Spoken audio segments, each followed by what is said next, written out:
the guys who are going to control the financial buckets ultimately are going to say, I'm going to give what to this jackass? But I think you're meaning well. They need to be treated like the toddlers they are. When they poop in the potty, you clap your hands for them. And when they throw applesauce...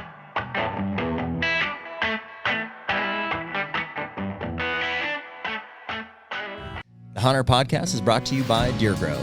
Man, it's almost food plot season, Jared, and Deer Grow is one of those products that has really changed the way that we plant food plots and the success we've seen from them. No doubt. I've been, trying to plant food plots my entire whitetail hunting career, which is a little shorter than yours. But the minute that I started, or that I realized that I could get Deer Grow back into some of these remote plots where I couldn't get lime or fertilizer, especially in the 50-pound bag, format. Mm-hmm. So everything was changed. I could get into these spots moving forward with a backpack sprayer, and that's since escalated to these 40 or 60 gallon sprayers, and we're doing upwards of 5 to 10 acre food plots just with Deer Grow and having phenomenal success. Yeah, and I mean, with the price of fertilizer, lime, diesel, everything this year, I mean, what better way to get in there and grow a successful food plot at about a third of the cost?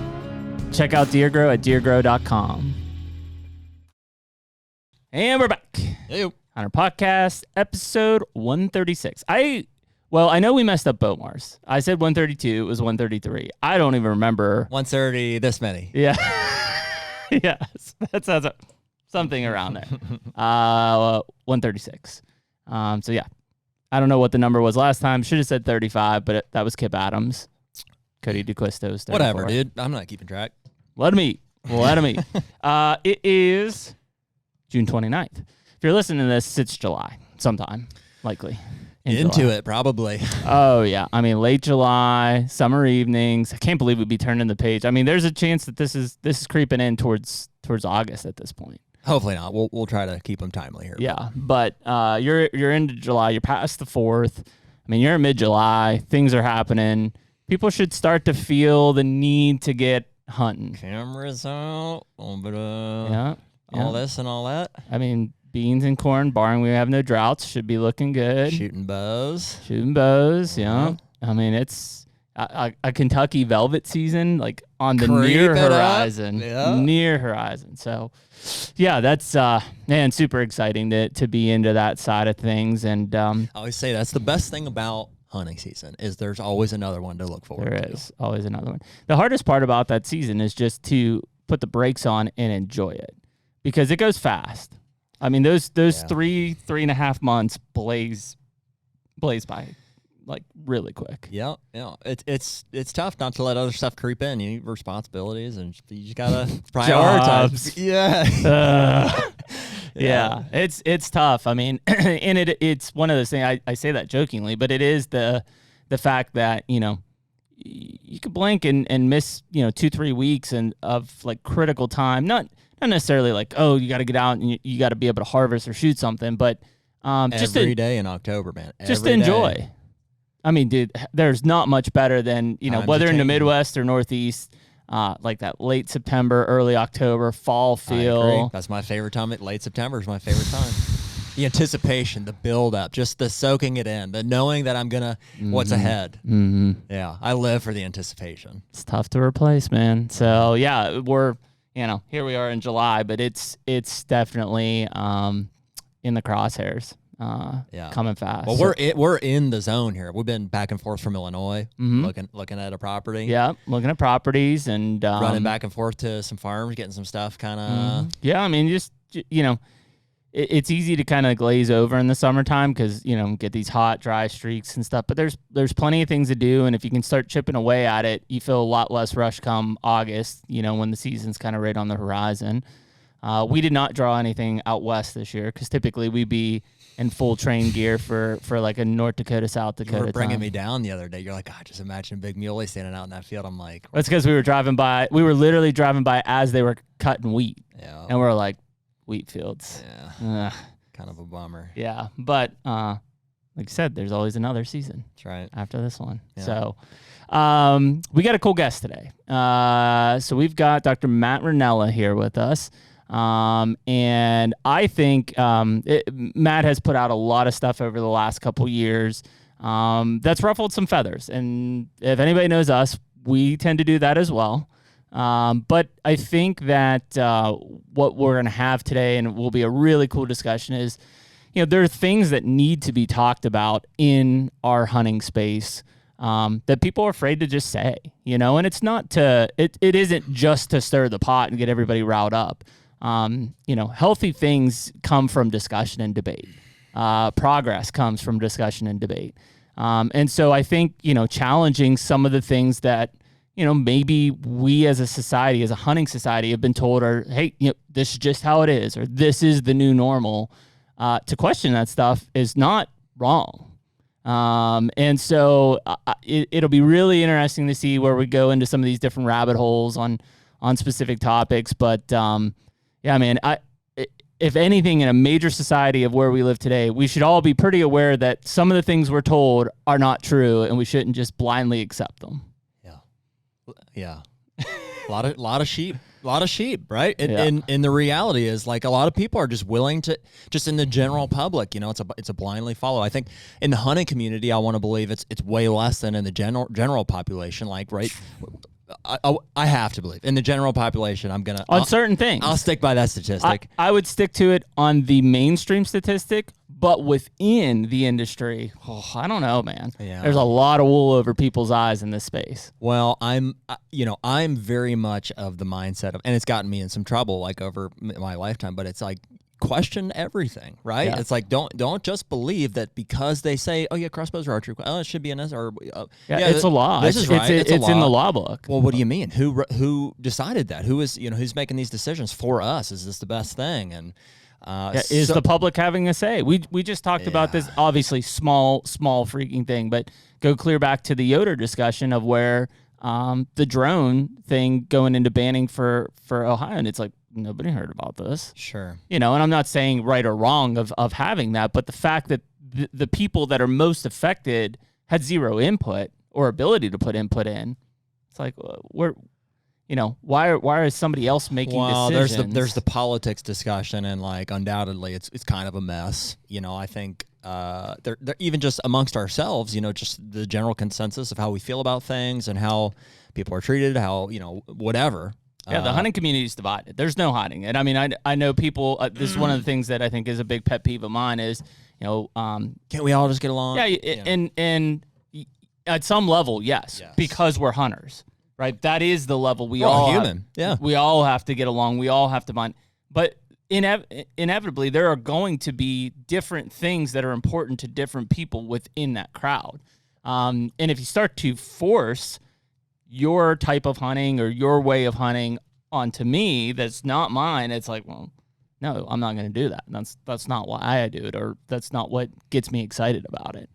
So I think it's going to be interesting to see kind of how those discussions play out with Matt here, but even just some of the response from people listening to this, because I think when you get into these discussions, it makes people uncomfortable.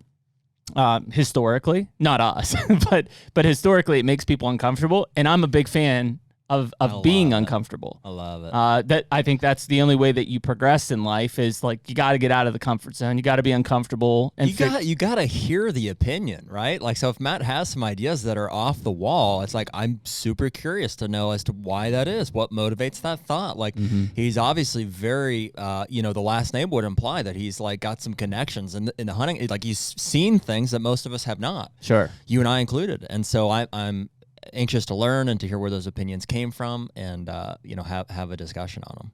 Sounds good. Let's get Matt on. All right, Matt, we got you on, man. Thanks, gentlemen. Appreciate you coming in. So you're in what, Montana right now? Mm-hmm. So still early, well, somewhat early in the day out there, finishing up the late afternoon stroke there. That's what you said initially. You're like, can you do 8 o'clock Mountain Time or whatever it was? I was like, oh boy. Yeah. Or I guess it's 6. Jeremy gets to bed at 9 p.m. Eastern time. No, dude, we want to do everything we can to be flexible. I was just like, we did one this morning. I've been here for 12 hours or something, and I haven't eaten. I was telling Jeremy before we started, I was fasting since yesterday, so I should be sharp to listen to our conversation here. So. Nuts. Yeah, that's the way I operate too. I usually eat once a day in the evening. Yep. I'm feeding. Yeah, there you go. Yeah, and I mean, even now there's all this clinical evidence that indicates that there's health benefits to it. But I just kind of figured out that that's, like you say, the alertness level is better for me if I go like that. Yeah, it makes 100%. sense. Yeah, I mean, to be honest, some of it is like inadvertent on our side. Like we'll just get wrapped up in something and it's like, what time is it? Oh, 2:00. I'm not going to eat now. I might as well just wait. It's literally what I did this morning. I woke up and I was like, I don't have like a meals prepared, or I was like, guess I'm fasting today. Yeah. You know, I'm either going to eat good throughout the day, stuff I've prepared, or I'm not going to eat.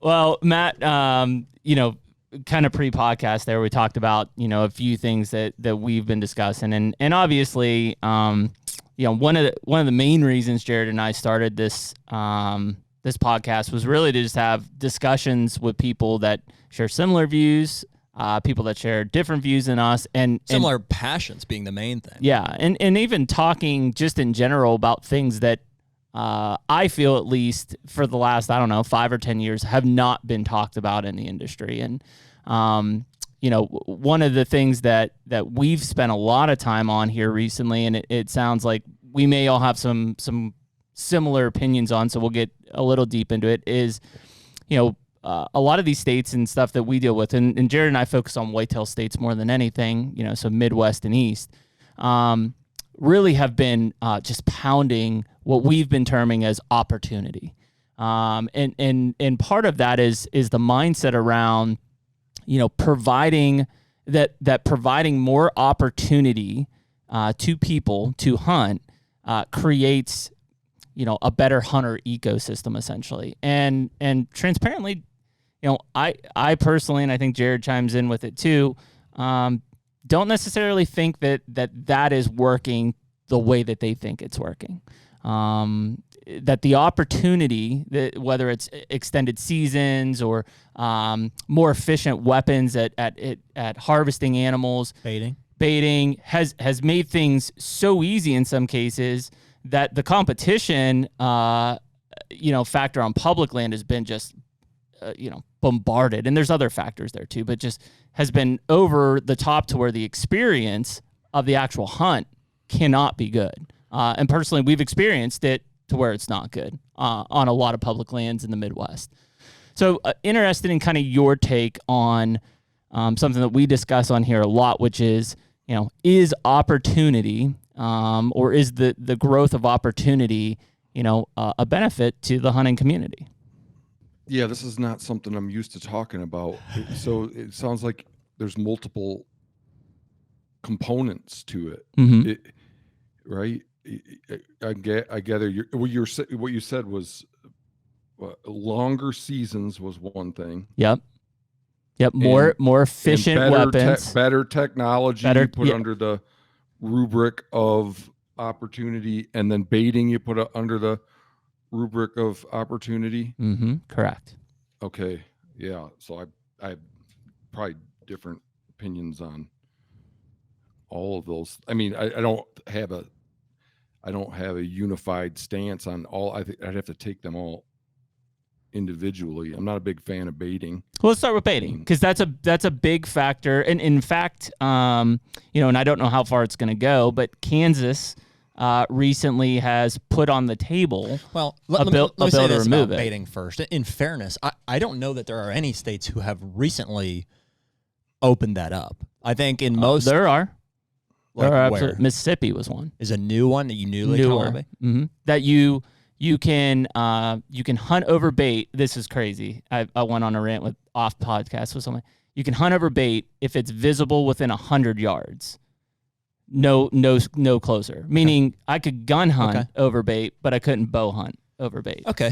Well, I mean, in the states that are most familiar to us, which, Matt, you'll find throughout the course of this podcast, we're from Pennsylvania, by the way. So we hunt in Ohio quite a bit. Kentucky. We've made it as far out as Kansas. Mm-hmm. And so we've hunted the Dakotas, Southwest Dakota, which is probably pretty close to you there. But primarily, you know, we're northeast and Midwest. To our intimate knowledge, you know, most of these states that we're talking about, baiting is not a new thing. I think in Ohio, it's probably always been a thing. I think in Kansas, it's always been a thing. It's when it's paired with, because it is so deadly, especially on the whitetails is what we're talking about. When it's paired with these other newer forms of technology, cell cams, straight wall straight wall cartridge, right? Cartridge. Yeah. How to say that? What's that? Crossbows in the archery So season. straight wall cartridge in Ohio and some of these other states where it used to be shotgun, basically Slugs. shotgun muzzleloader only. You now can use a straight wall rifle cartridge, which would be like a 450 Bushmaster, the 350 Legends. Basically, you're now using a rifle that can shoot out to 200 yards with multiple rounds, where before you were kind of limited to slugs, shotguns, single shot muzzleloaders. Oh, okay. Mm-hmm. And I guess use this as like a premium example. This is the situation that I lay out for people a lot. It's like, I don't know how long it would have been. 10 years ago, let's say, a situation would have been you've got a bow hunter or you got a slug hunter that, may or may not be hunting over a corn pile. It was legal at that time. And that's basically it. They had maybe a trail camera and they would have to go and check that and that would give them evidence. In today's day, I can go out a few days before the gun season or even the archery season, and I can use a crossbow during that. I can dump my corn pile. I can monitor it with a cell camera from a distance, never go in there, and then sit, 60 to 100 yards away with either one of those two weapons, and basically pick these deer off. Like how would you not kill one? Basically, is how I feel about it. And so those are the scenarios. It's that opportunity of it's like there's kids getting exposed to that for the first time. There's people that's basically what hunting is to them now. Maybe they did hunt how I originally said. They were hunting terrain, ridges, natural, food sources. It's kind of been diluted because so much opportunity has been given. So this is in the state of Ohio. I'm sure it differs across the country, and it doesn't seem good. It doesn't seem good. Like it's not what we want to do. It's where I think the too much opportunity. There's so many chances at this thing because of all of these different factors that hunting's supposed to be a challenge, right? That doesn't seem very challenging. It's multifaceted in that we personally don't want to hunt that way, but it seems like you kind of have to compete, like, and that's a specific scenario. But also, I think we feel for the people who are hunting that way, kids, because that's what they're being exposed to first. That's all they know. I don't think that inspires a passion, that would create a lifelong hunter. But also to just people that, are doing that. It just doesn't seem like a great experience. Yeah. Yeah. I grew up hunting over bait in Michigan. And if I moved back to Michigan, I wouldn't bait. It's not like an ethical thing. It's just like, it's kind of, just feels cheesy. Yeah. Mm-hmm. Yeah. It almost feels like cheating. We've done it too. We both killed deer over bait. We're not going to sit here and say we haven't. Yeah, for sure. Yeah. I don't, and then, and like, I never thought about you interface that with more technology, and that just gets even more silly, Yeah. Yeah,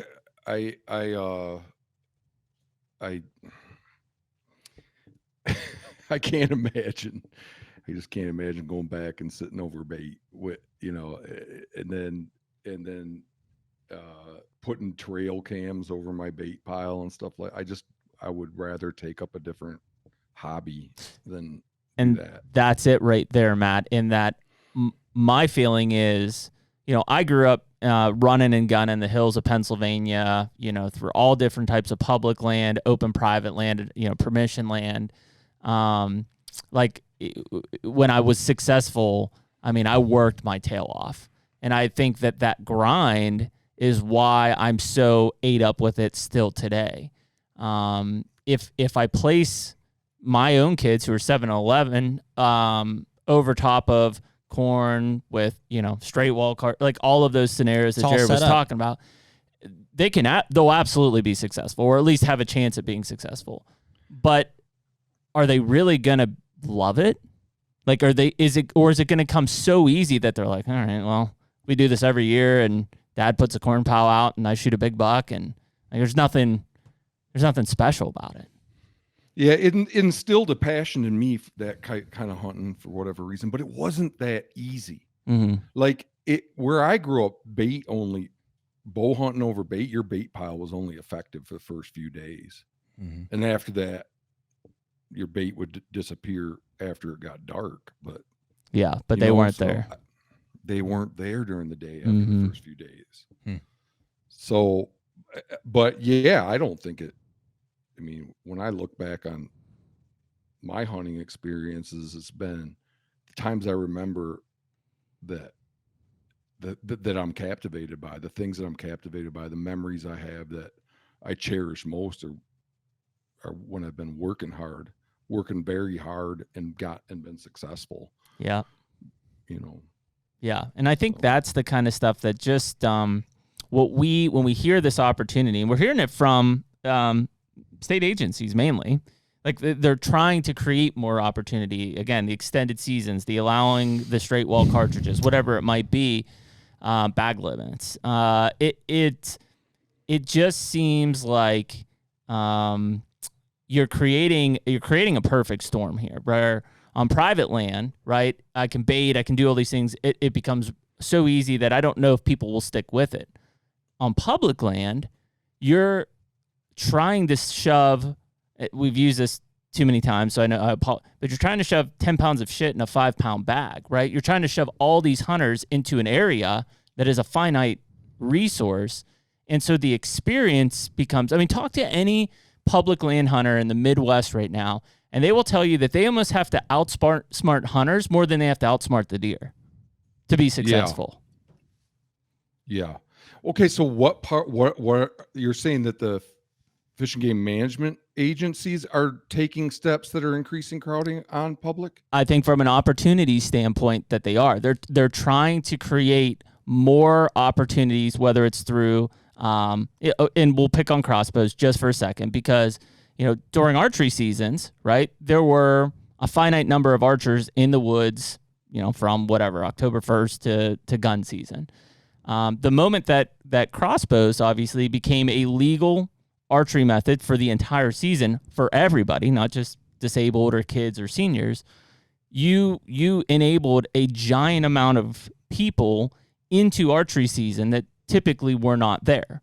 I see. So the number of people in the woods went up dramatically, demonstrably when they legalized crossbows. Maybe not overall, like over the course of the entire season, but certainly in the archery season, you have people that might have at one point spent 1 or 2 days during the gun season, now spending several weekends throughout the course of the archery season, in the same woods. Yeah. So the net impact is greater. Yeah. So in as much as is what we're talking about are steps that draw more people into public land hunting. Yeah, I'm not into that.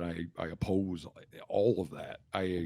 That's a huge part of why I became vocal about the things I'm vocal about, is because I'm opposed to trying to get more people into hunting. Yeah, and it sounds bad, right, from the outside. I mean, Jared and I are not afraid to say it. Like, there's plenty of, like, you don't have anywhere to put them. It's not that I don't want new people to come necessarily into hunting, but in the current situation, there's nowhere for them to go. Well, what is the reason, Matt? I mean, why don't you want more hunters recruited? Because public lands are too crowded, because draw odds have tanked, because everything's leased up, and lots and lots of land is leased up more than ever, and I think of those as the three big problems facing hunting in America today: crowding, lack of access, and leasing, and inability to draw tags. And so I think the people that are keen on growing the hunting community are by and large people that make money, make more money when there's more hunters. So I don't think that considerations of profit should weigh into decision making about how big the hunting community is. I believe that there's lots of ways of being a fulfilled human being. Thank God that's the case, because if it wasn't, if you had to be a hunter to be fulfilled, then I guess 96% of Americans are unfulfilled. Right. And there's lots. So being that there's lots of other ways to be fulfilled, why not draw people into those activities? Because if soccer gets too crowded, just build another soccer field. Yeah. If this yoga studio gets too crowded, you expand it.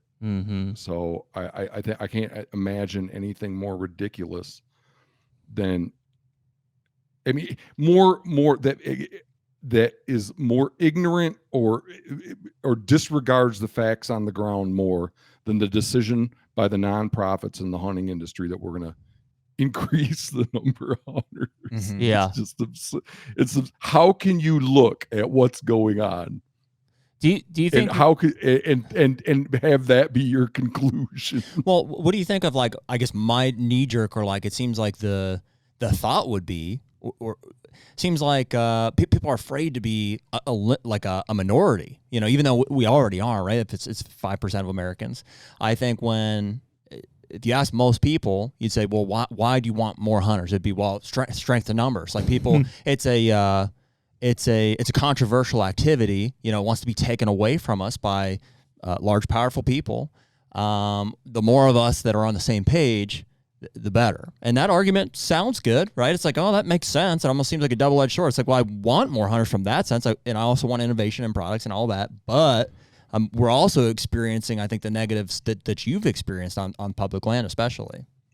Well, and the same people that make those arguments, you know, we need to protect our rights and all that, and that's why we need to grow the hunting community, are engaged in all kinds of activities that the American people are not on board with. Like trophy hunting. Yeah. Okay. You know, if you look at the NSSF report that came out in 2019 on American attitudes towards hunting, you know, like, Americans are not on board with trophy hunting. So Americans aren't on board with people that shoot big bucks and then show everybody that's willing to look on social media. They're not down with that. So you can't tell me that you're concerned about growing the hunting community to protect our rights on one hand and be gloating over trophy animals to the whole world on social media. Like, yeah. It just doesn't make sense. It's incongruous.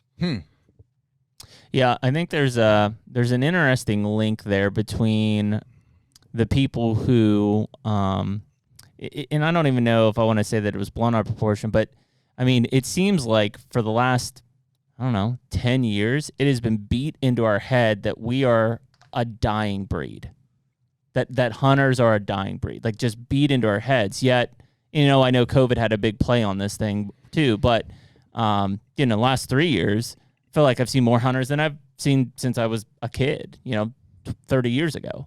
Everywhere from the Wall Street Journal to NPR to Outdoor Life had several articles. A lot of that was precipitated by this 2016 Fish and Wildlife report that showed a decline in hunter numbers.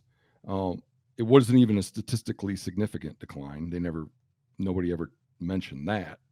I had to look into the back of this several 100-page report in the appendices to see that could have just been due to sampling error that they detected this decline.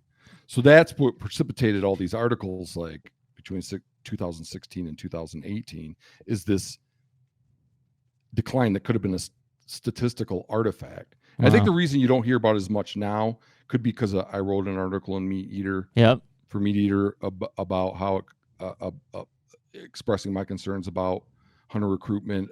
Andrew McKean for Outdoor Life wrote an article a couple of years ago. We have no idea how many hunters there are. Then there was an increase in hunting numbers. Yeah, that's pretty demonstrable as a consequence of COVID. So maybe that's why you don't hear as much about it. But at the end of the day, it's just it's like it's not even worth discussing to me. Well, The number of hunters in a vacuum is just meaningless. Yeah. And I mean it ignores what's happened to habitat. Yes. We've lost like 6 to 8% of habitat in the last 30 years. It ignores what's happened to rich people gobbling up all the land for themselves. It's the proper metric is something like hunters per huntable acre, and even that isn't quite right. It should be like hunters, game animals accessible per hunter. Yeah. Accessible game animals per hunter or something like that. And it'd be shockingly low. It'd be shockingly low for many people and be incredibly, insanely high for small numbers of people. Mm-hmm. Just kind of like in income inequality. Yeah. Is. Yeah, I think the thing that caught me off guard was the COVID kick into hunter numbers, right? Like you said, just a giant number of people coming into it. How celebrated it was. And at the same time, we were in Southern Illinois hunting public land. It was the most miserable hunting experience I think I might have ever had. We've been so. You got to look at who's doing the celebrating. Yeah, the people that are doing the celebrating are the only that you hear celebrating are the only ones that have a voice, and the only ones that have a voice are people that make money off hunting. That's the problem with the whole thing. And that includes state agencies. All the Matt? people that weren't celebrating didn't have any way of telling people that they weren't feeling celebratory. Yeah.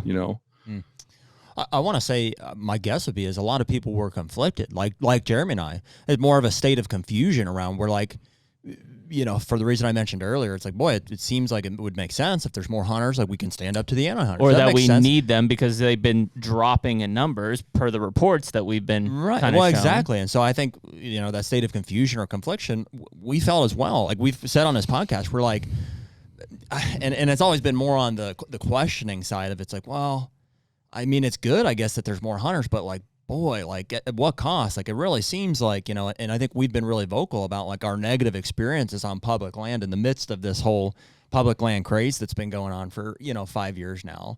And it's just like, man, I wish that it was great, but it's like, it doesn't seem great to us. Like and so we're just like, we don't know what to make. And then it makes us sound like shit, right? Because we're saying, oh, it's just, we're selfish. We don't want to share. It's not that, it's that, we escaped the hunt for the experience. Right. And when the experience is. Yeah, I really went. I really wince with the selfish thing. It's on behalf of people that have been hunting for 20 minutes. Yeah. It's on behalf of people that have been hunting for 20 years. Yeah. That I say, quit bringing more people into hunting so that you can make money. Yeah. Somebody has to look out for the existing hunting community. I don't understand. Like, that selfishness thing, it drives me crazy. Yeah. And then then you look at the people that are the lauded heroes in hunting. They're not. When you say they are the most selfish people. What's that? When you say the selfishness, Matt, you're talking about people who profit from bringing people into hunting. Well, no, I'm saying when the selfishness thing, I'm saying when people accuse me of being selfish. Oh yeah, because you're saying you don't want hunters.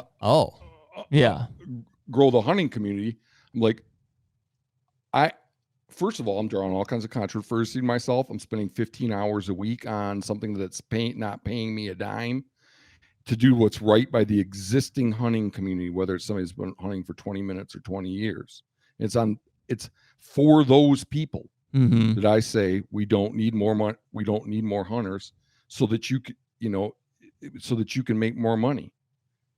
Yeah. And then what I was going to say is that you look at the people that are like the most lauded in the hunting community, and I don't see how they aren't getting called selfish on a daily basis.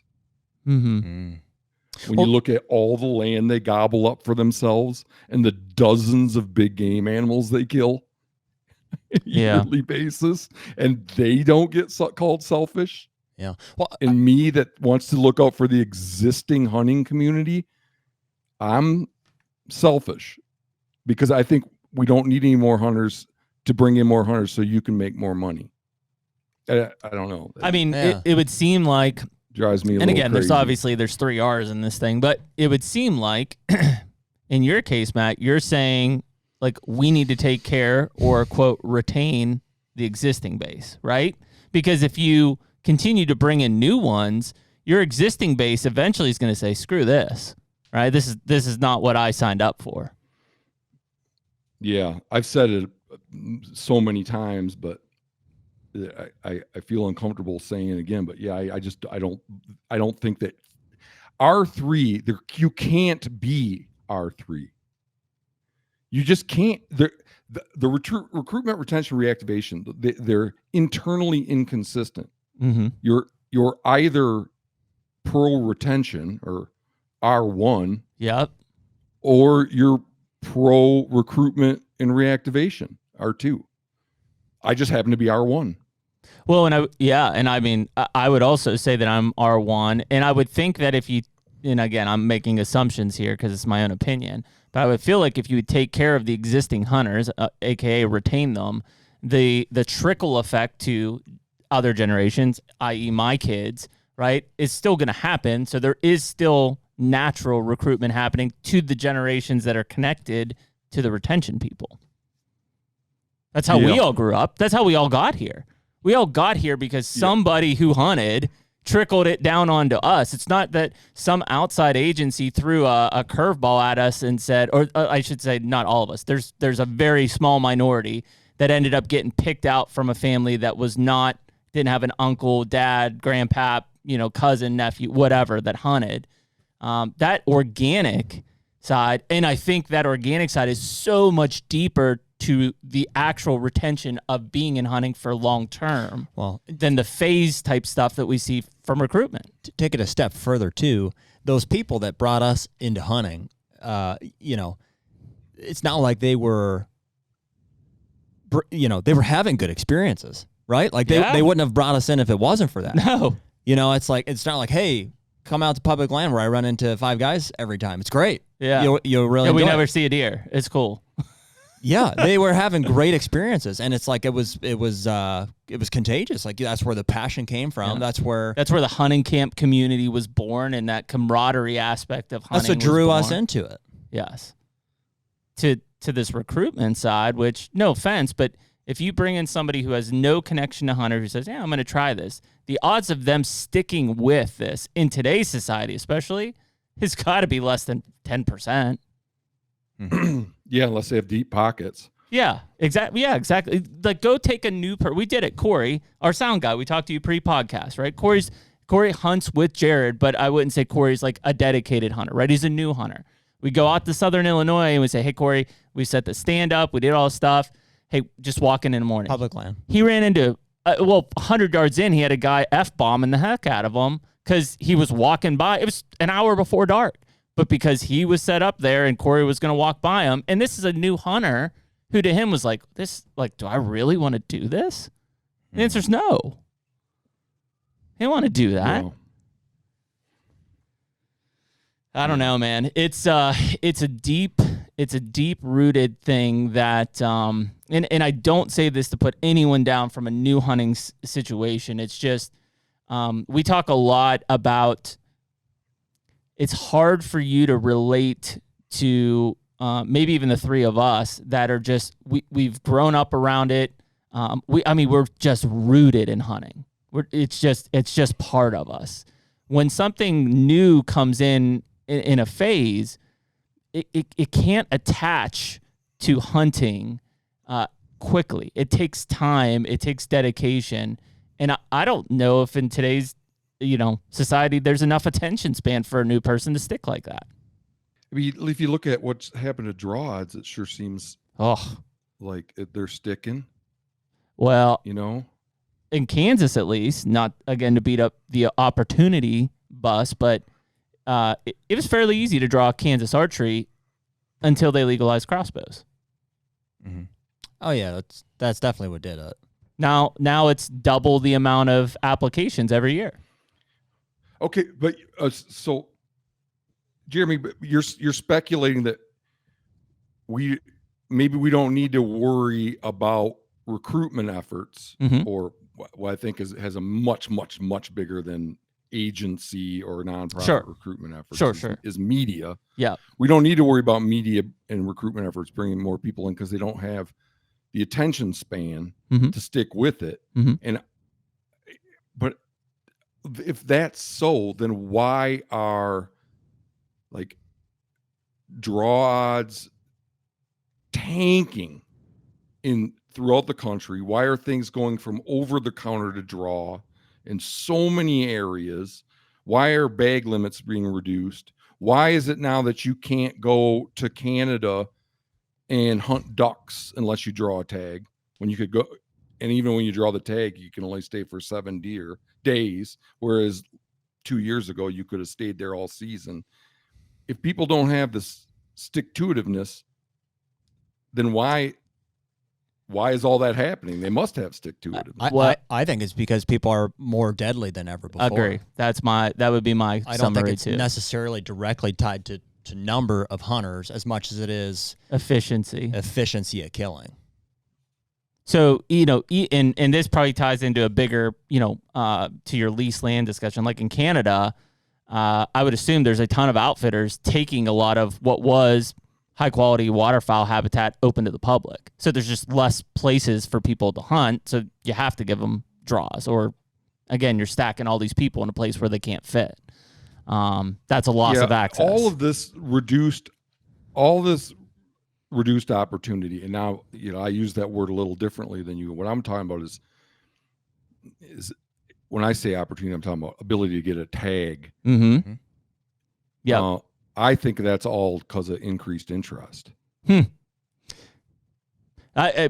possible, Matt. I mean, I don't think that like, and if you look at what's happened to draw odds for antelope, elk, and mule deer in four western states of Wyoming, Colorado, Montana, and Idaho, between 2016 and present, it used to be 1 and 2 averaged over all those units in the 3 species. You have 50% chance of drawing. Now it's 1 in 4. Wow. So that's between 2016 and 2022. And the number of tags that were being issued didn't decline over that period. Just more in applicants. Any noticeable way. Which, if it was a matter of people being more deadly, they would just be issuing fewer tags. It was more applicants. And if you graph the number of Google searches for hunting shows like Fresh Tracks, Meat Eater, Hushin, and a couple others I can't remember, on that same axis, those two lines mirror each other extremely closely. Sure. So let me ask you this, Matt. That's absolutely true. I mean, dude, look at just public land and the hunting public. I mean, that's the same thing out here. So, I grew up hunting mainly in the late 90s, early 2000s. That was kind of my childhood in the high school time frame. I would say back then there was a stat thrown around, but I don't know what it was. 95% of hunters never left their state that they were residing in to hunt anywhere. I would assume that with the advent of media and the awareness, like, dude, when I grew up in high school, the only time I knew that there were big bucks being killed is when I turned on TNN or whatever it was, right? I mean, or I got a deer and deer hunting magazine. I had no idea that people killed 200-inch deer in Illinois. Like, it didn't exist in my brain, right? All I knew was Pennsylvania because that's where I was. With the advent of all this media, I think it's opened up an entire world, and I don't know if it's necessarily a good world, and Jared and I are guilty of it. It's like, well, dude, we want to go to Kansas. There's giant bucks in Kansas, and it seems pretty easy to kill them.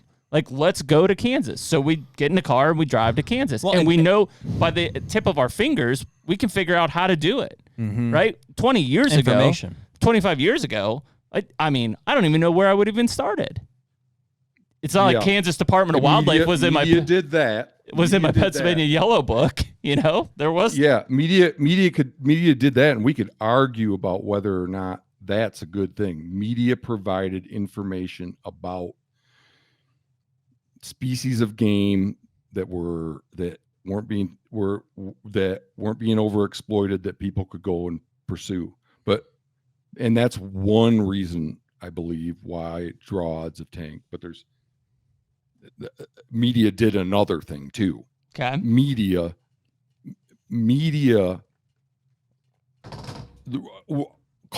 Okay, so there's one reason why people travel more. Yep. Is because they're more aware of hunting opportunity elsewhere. Mm-hmm. The other reason is because there's less and less opportunity in the state where they live. Yeah. And media caused that. Media caused that. Media made a market for hunting land. And then rich people bought it up. And my proof of is media itself. They admit it. I saw you guys just had Whitetail Properties on your podcast. Yep. There's an example. Mm-hmm. They have a TV show where they show you attractive hunting footage, and then they try to sell you the land. Mm-hmm. There's also the Hunting Land Man, another channel. So it's explicit. Hunting content reduces access. Mm-hmm. And that is why people have to travel more to find a place to hunt. Because fellow hunters that work in media have screwed them. So you think on that side, Matt, the awareness that's being created by that media stuff is basically putting, a sense of urgency into people to say, ooh, I got to buy this or somebody else is going to do it. And that's what's choking it out. Yeah, the emphasis is in completely the wrong place. Well, from my perspective, what I care about is traditional hunting that has defined the traditional hunting, like forms of hunting that defined hunting, the traditions that have defined hunting in America till recently. Mm-hmm. Publicly accessible, non-pay hunting. Are you against land ownership? No, I'm not opposed to land ownership.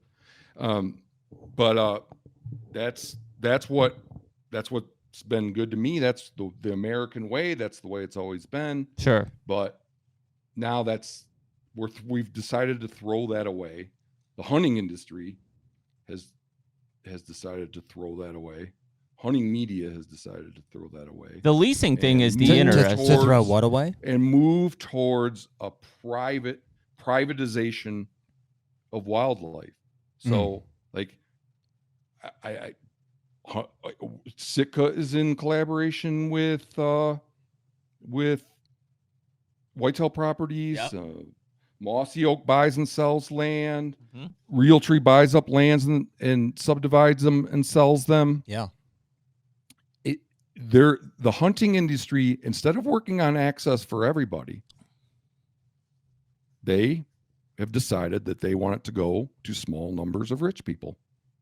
Is it the hunting industry? And they take the money we give them for products. They take the money we give them for products and make it so we have fewer places to use those products. That's what they do.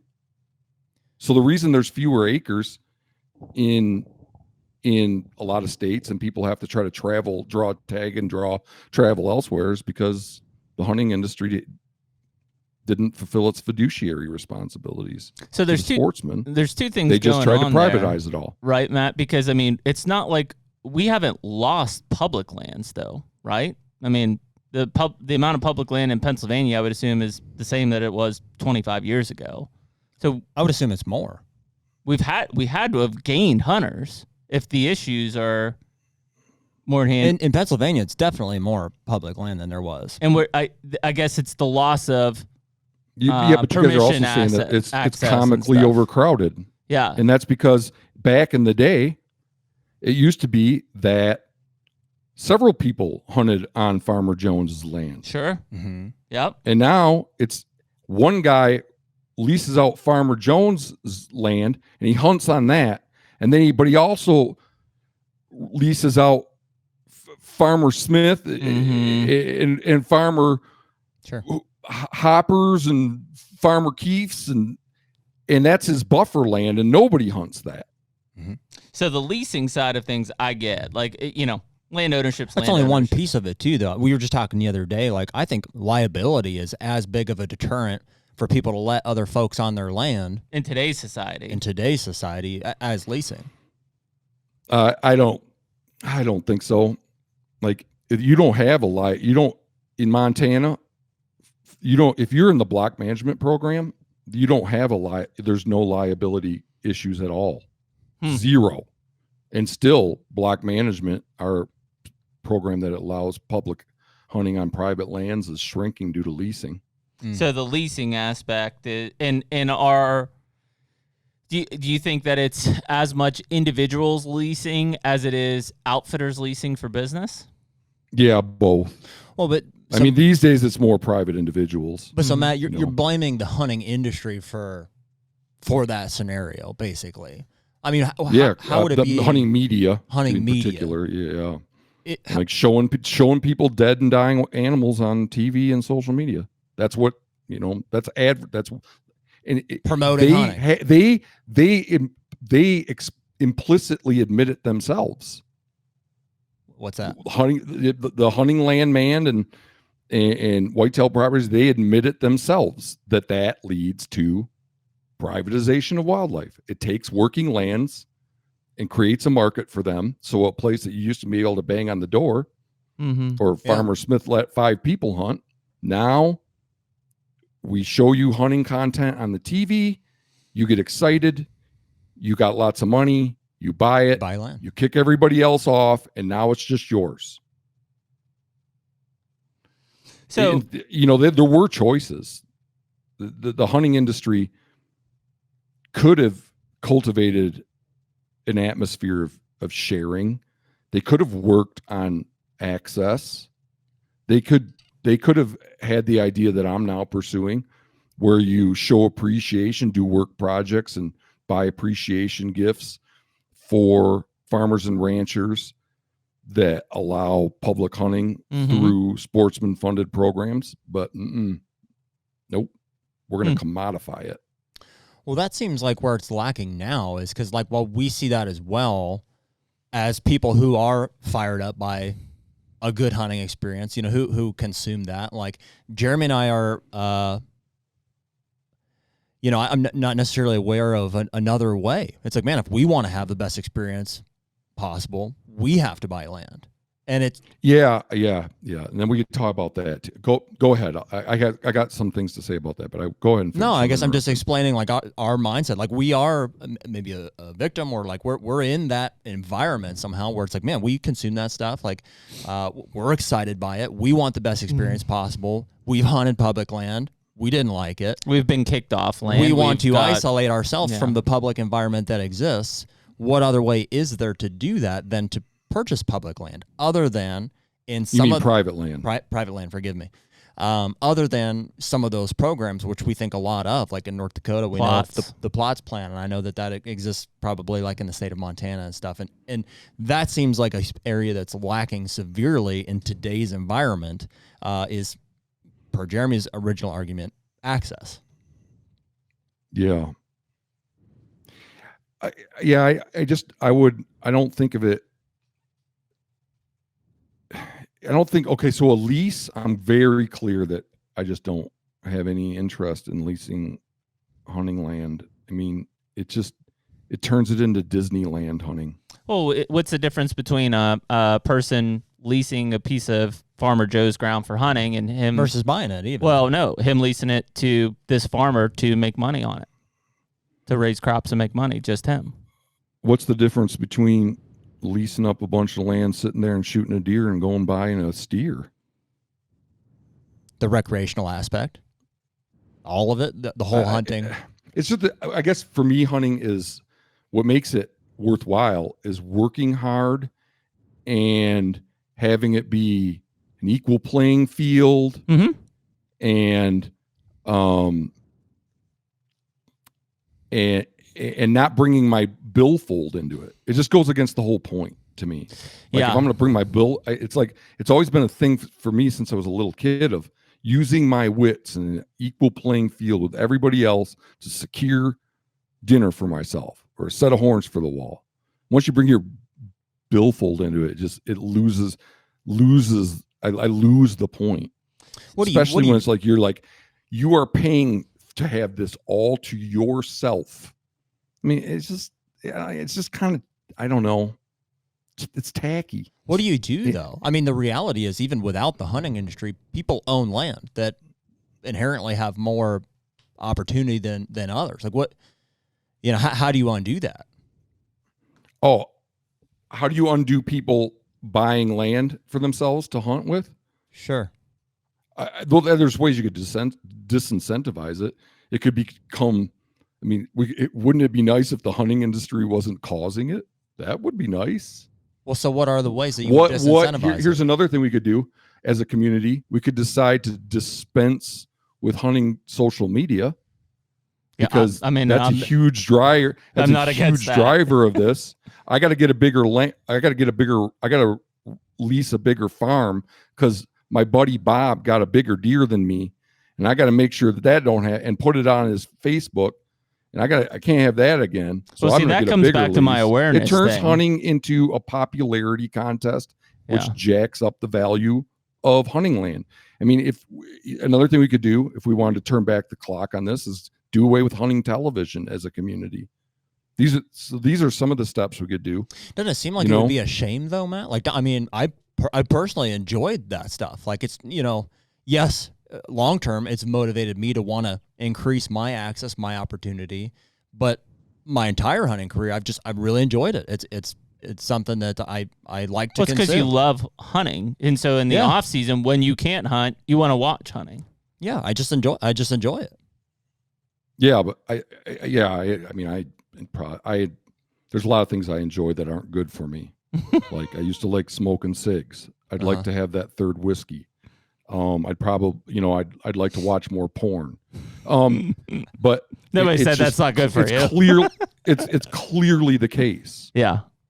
And clearly the case. I mean, the hunting industry's own actions demonstrate that hunting television and hunting social media reduce access and increase the cost of access. I'm into this for the hunting. I'm not into it for the hunting entertainment.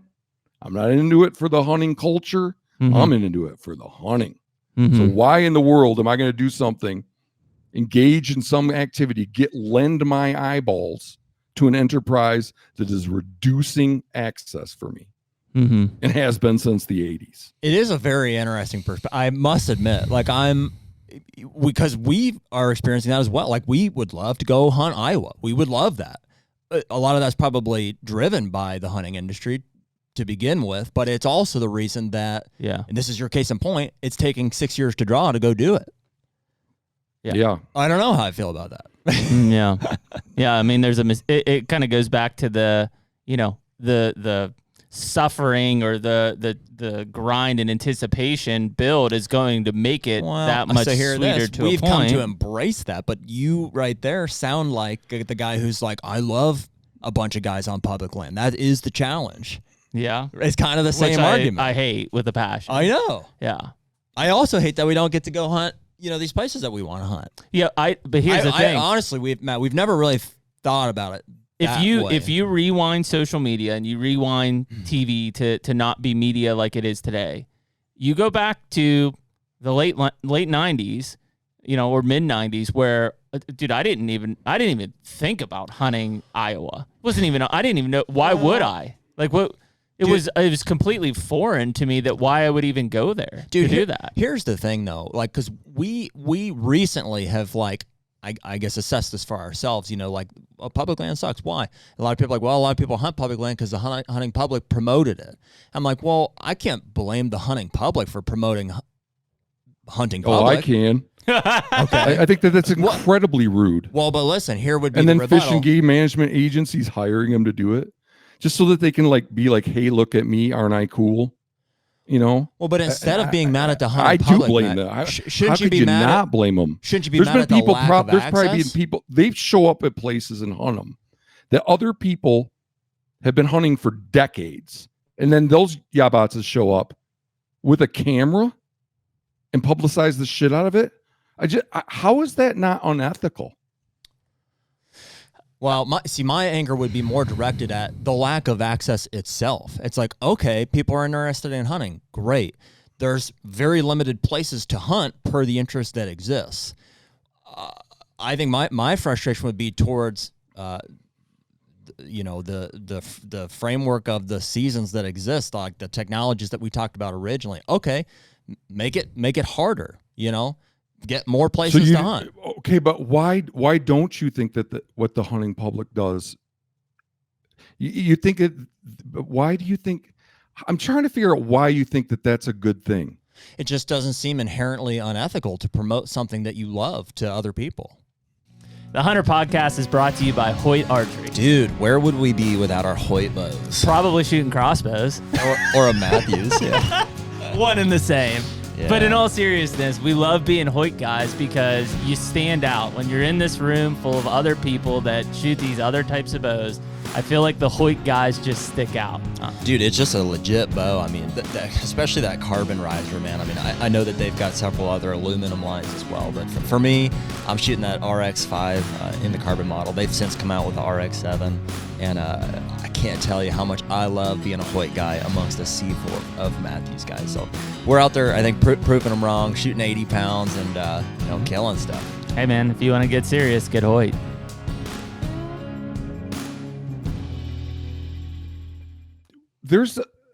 We pretty widely agree as a community that if you take somebody to a place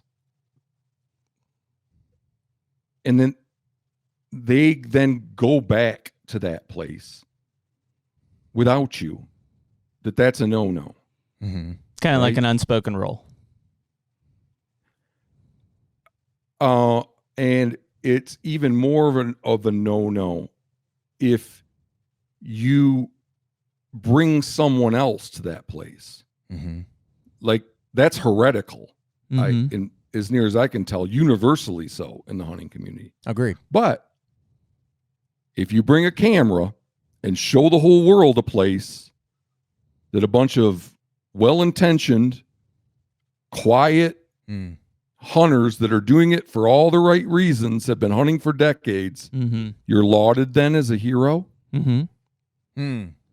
I can see that perspective. Yeah, and I mean, so that's why I think that people these gangs, these gangs drive me nuts. The hunting public, the hushing guy, I just don't like. It's that, and then I shouldn't. I'm talking about too many topics. I just hate even saying the names of these little gangs. But then I just don't understand how they get to be construed as a force for good. I think it's because a lot of people, at least in the hunting public side, a lot of people watch those guys and say they're just like me. Well, they're relatable. I think there's a lot of people that don't watch those guys, that don't even know of their existence, that have had their hunting severely and negatively impacted by them without even realizing what happened. What? Sure. Now I can only get one turkey tag? Why is that? Or now my favorite wildlife management agency or wildlife management area is a draw? What? Yeah. They don't realize that's because the hunting public were there and filmed a show about it. Yeah. And I guess that would be more of a promotion of a location that is driving that than of hunting itself. You would agree. Right. And I mean, so that's one. And in the same way, okay, so there's three tiers. There's you take your buddy to a place someone else showed you, his secret spot. Yep. Then the next tier is what we just described, with people going places with cameras. Yep. And then there's there's keeping the location completely secret, but publicizing the heck out of hunting and trying to get more people into it. In my opinion, all three of those are equally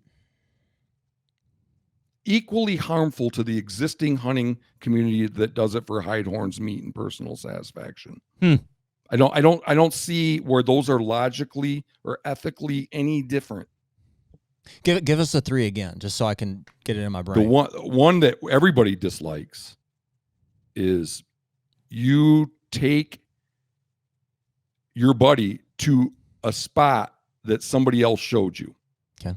Yeah, that's an unspoken rule. Everybody agree, but I don't see the difference between that and the hunting public going and filming in some state and talking about how epic the turkey hunting is in Missouri. And in the same way as I don't see a difference between those two things, I don't see a difference between those two things and somebody filming hunting or going on Joe Rogan's podcast and talking about how cool hunting is. That's just another way of destroying hunting, negatively impacting hunting for the existing hunting community. I am still trying to crowding understand people out. In a sense, the people with the camera and the people that go on Rogan or like do hunter, they're worse, because when you do the thing that we all agree is bad, which is take your buddy to a spot that somebody else showed you, at least you're not making money off of it.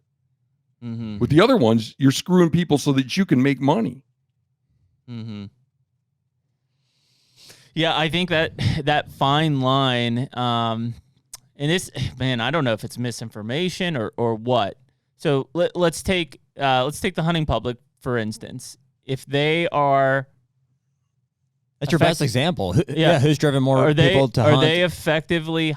Let's say they're effectively hired by a state agency to promote public lands in the state, because the state agency says we want more people to hunt those public lands. Who's at fault there? Hunting public or the state agency? Well, they're doing it whether they're getting paid by the state agency or not. So the more clear-cut cases are where they're not. Do you think they're doing it intentionally to make more money? Yeah. The hunting public? But do you think that they have another filming option? in places, and they're filming in places, they're state dropping, and they're doing that to make money. They make all kinds of money off. Sure. Sure. But they would also say that they don't have public or private places to hunt. So what is that, Jeremy? That they don't have private places to hunt. They only hunt public because that's the only place they can hunt. Right, which makes it even worse, right? It's I'm really starting to wrap my head around. There's people that are hunting in some little national forest or some little wildlife management area, not because of money, because they're trying to get money and make money and get famous like the hunting public people are. But you do understand they're doing it. They're doing it because they actually like to hunt. It's enough. They like hunting enough to do it without a camera behind them. And here comes these guys that probably the only reason they're interested in the first place is because of the money and the fame, and like, because if that wasn't why would you have a guy? Like, why would you have a guy with a camera behind you? I think those guys genuinely love the challenge of public land, and I think that's why people love the hunting public, because they're like, these guys are ate up with it like me, and so to Jared's point, we can enjoy seeing that third hand. I don't think that they do it for the money and fame. I do think they do it to be unique, right? Because if they just went out and hunted private land and filmed it just like everybody else, then what's unique about them? Nothing, right? They're just another hunting show. If they're not hunting for money and fame, then why do they have a camera with them? I think they like to share their journeys. And we're not necessarily defending. We don't. No. I'm just trying to put myself in There's. I'm not that. Why does anybody? My view of human nature is completely inconsistent. Well, there are plenty of people. We're just trying to show the love and what we do. No, there are plenty of hunting people that make money, and I've heard it firsthand. So I got into this industry when I was 22 years old.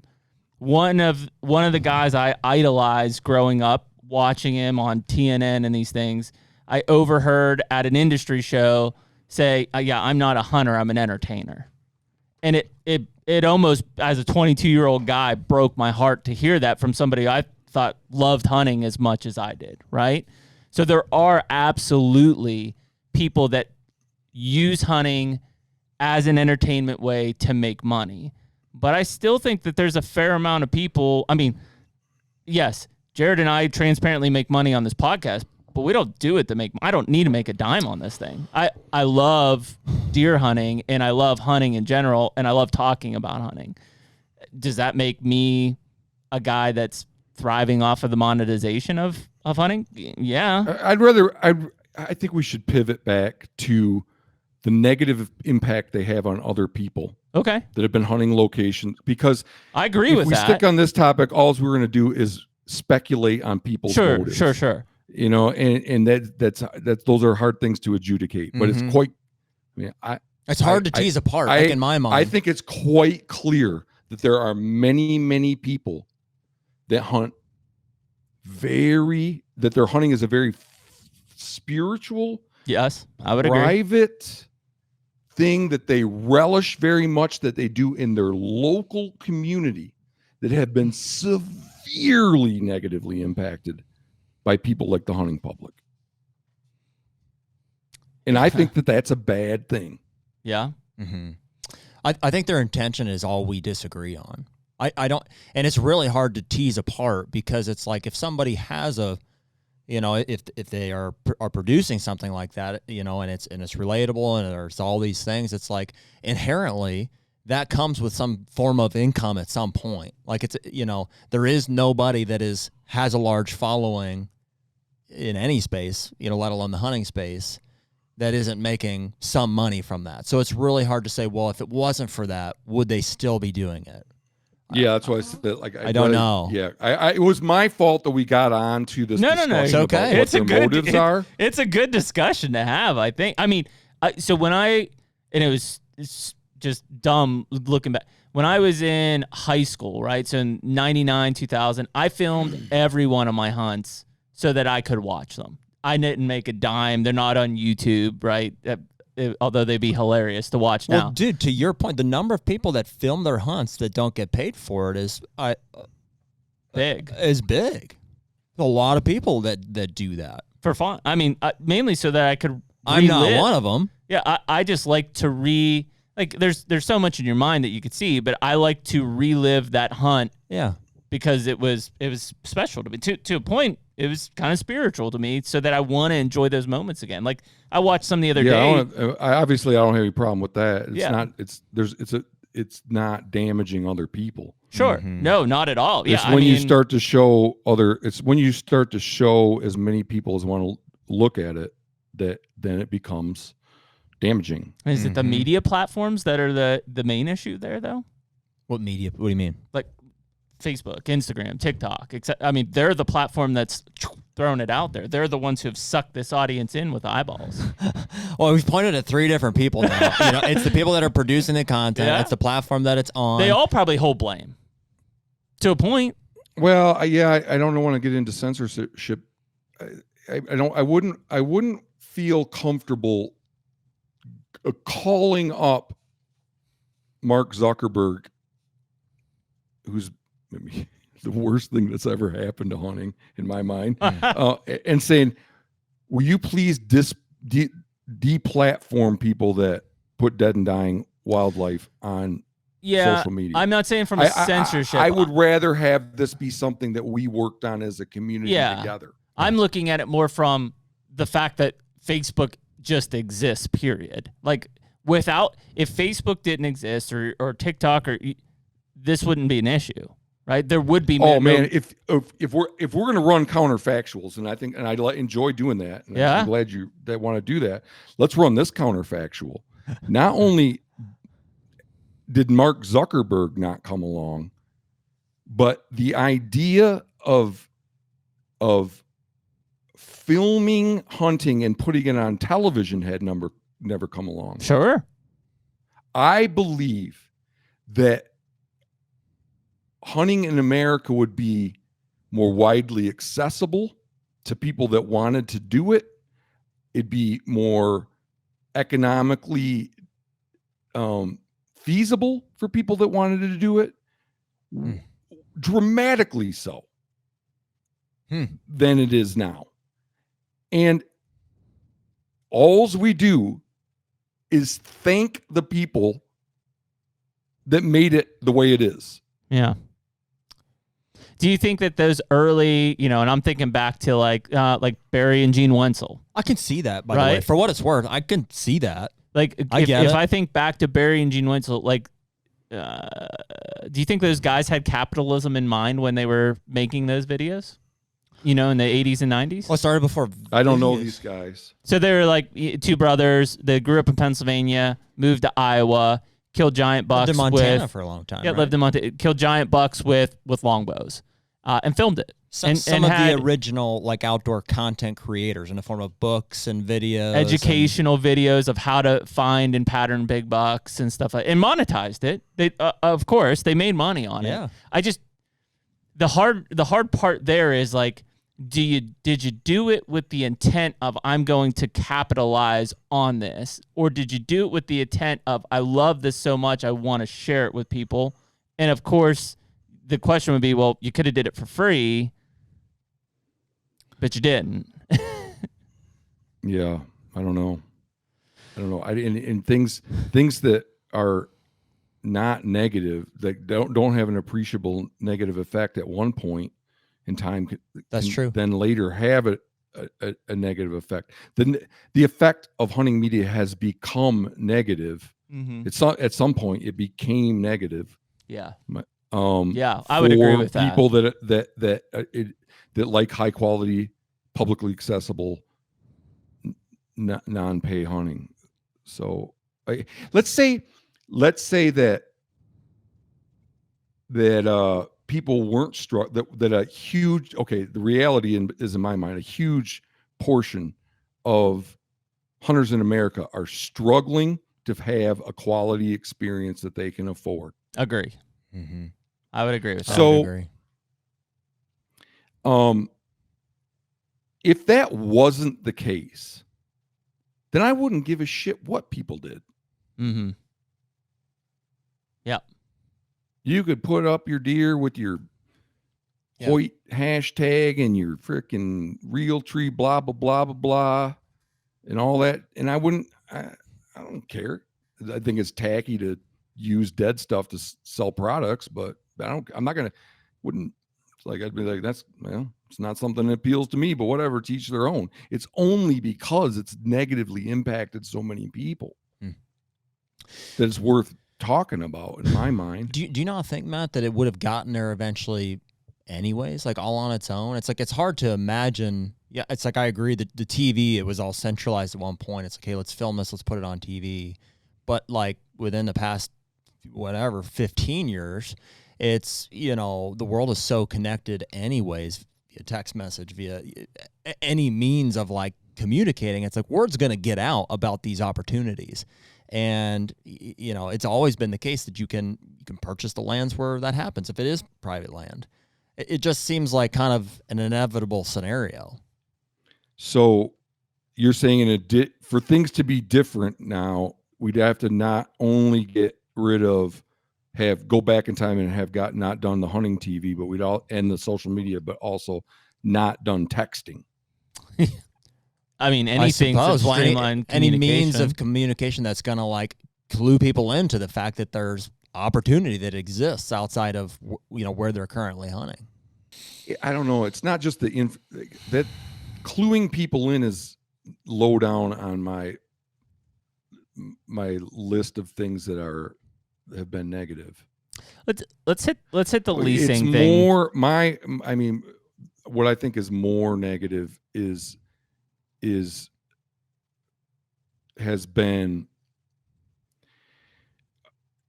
the negative effects of hunting media from an advertising standpoint, like in provoking people to do things, using attractive hunting content to provoke people to do things they otherwise wouldn't have done.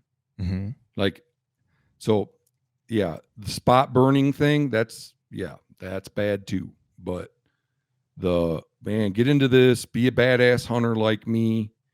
Put all your stuff on social media and be the next big time mighty hunter guy. That mode of operating, and then you get your own show and all your own products for free, and that's what's gotten us where we are, in my mind. Yeah, I agree with that.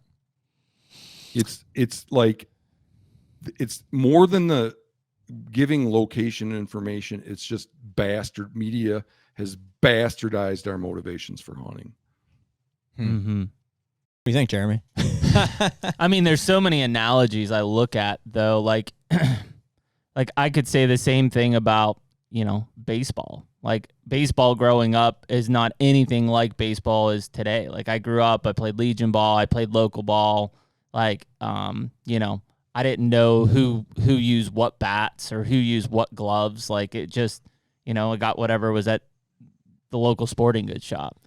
To today, where parents pay thousands of dollars to have their kids on traveling teams so that they have better training, better chances, and their kids, like, I grew up poor.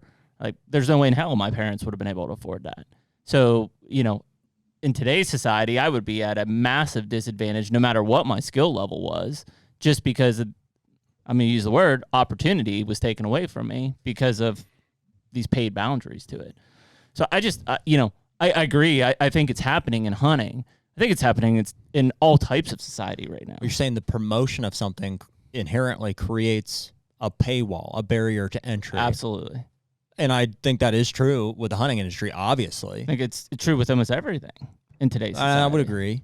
It's just how it, and I mean, where the fine line is, and I'm very pro, so I don't want to step over it, is around capitalism. So take leases, for example. If somebody inherits a piece of farmland, right, and leases the crops out, and then they're like, I don't know what to do with this, and somebody says, hey, well, I'll give you an extra $5,000 to lease this for hunting. Well, why not? Like, that's using their property. I think that's more relatable. I think that's more closely tied to the hunting conversation because of the limited resource aspect. Like Matt said early on, you can keep building soccer fields, you can keep building baseball. Sure. Anybody can do that. Well, my analogy there was the sorting out of the different levels of, in that case, income, because even if the kid at the lowest level of income was amazing at it, his parents can't afford to put him in the multi-$1,000 travel league to where he's going to get more coaches' attention, more eyeballs, more everything.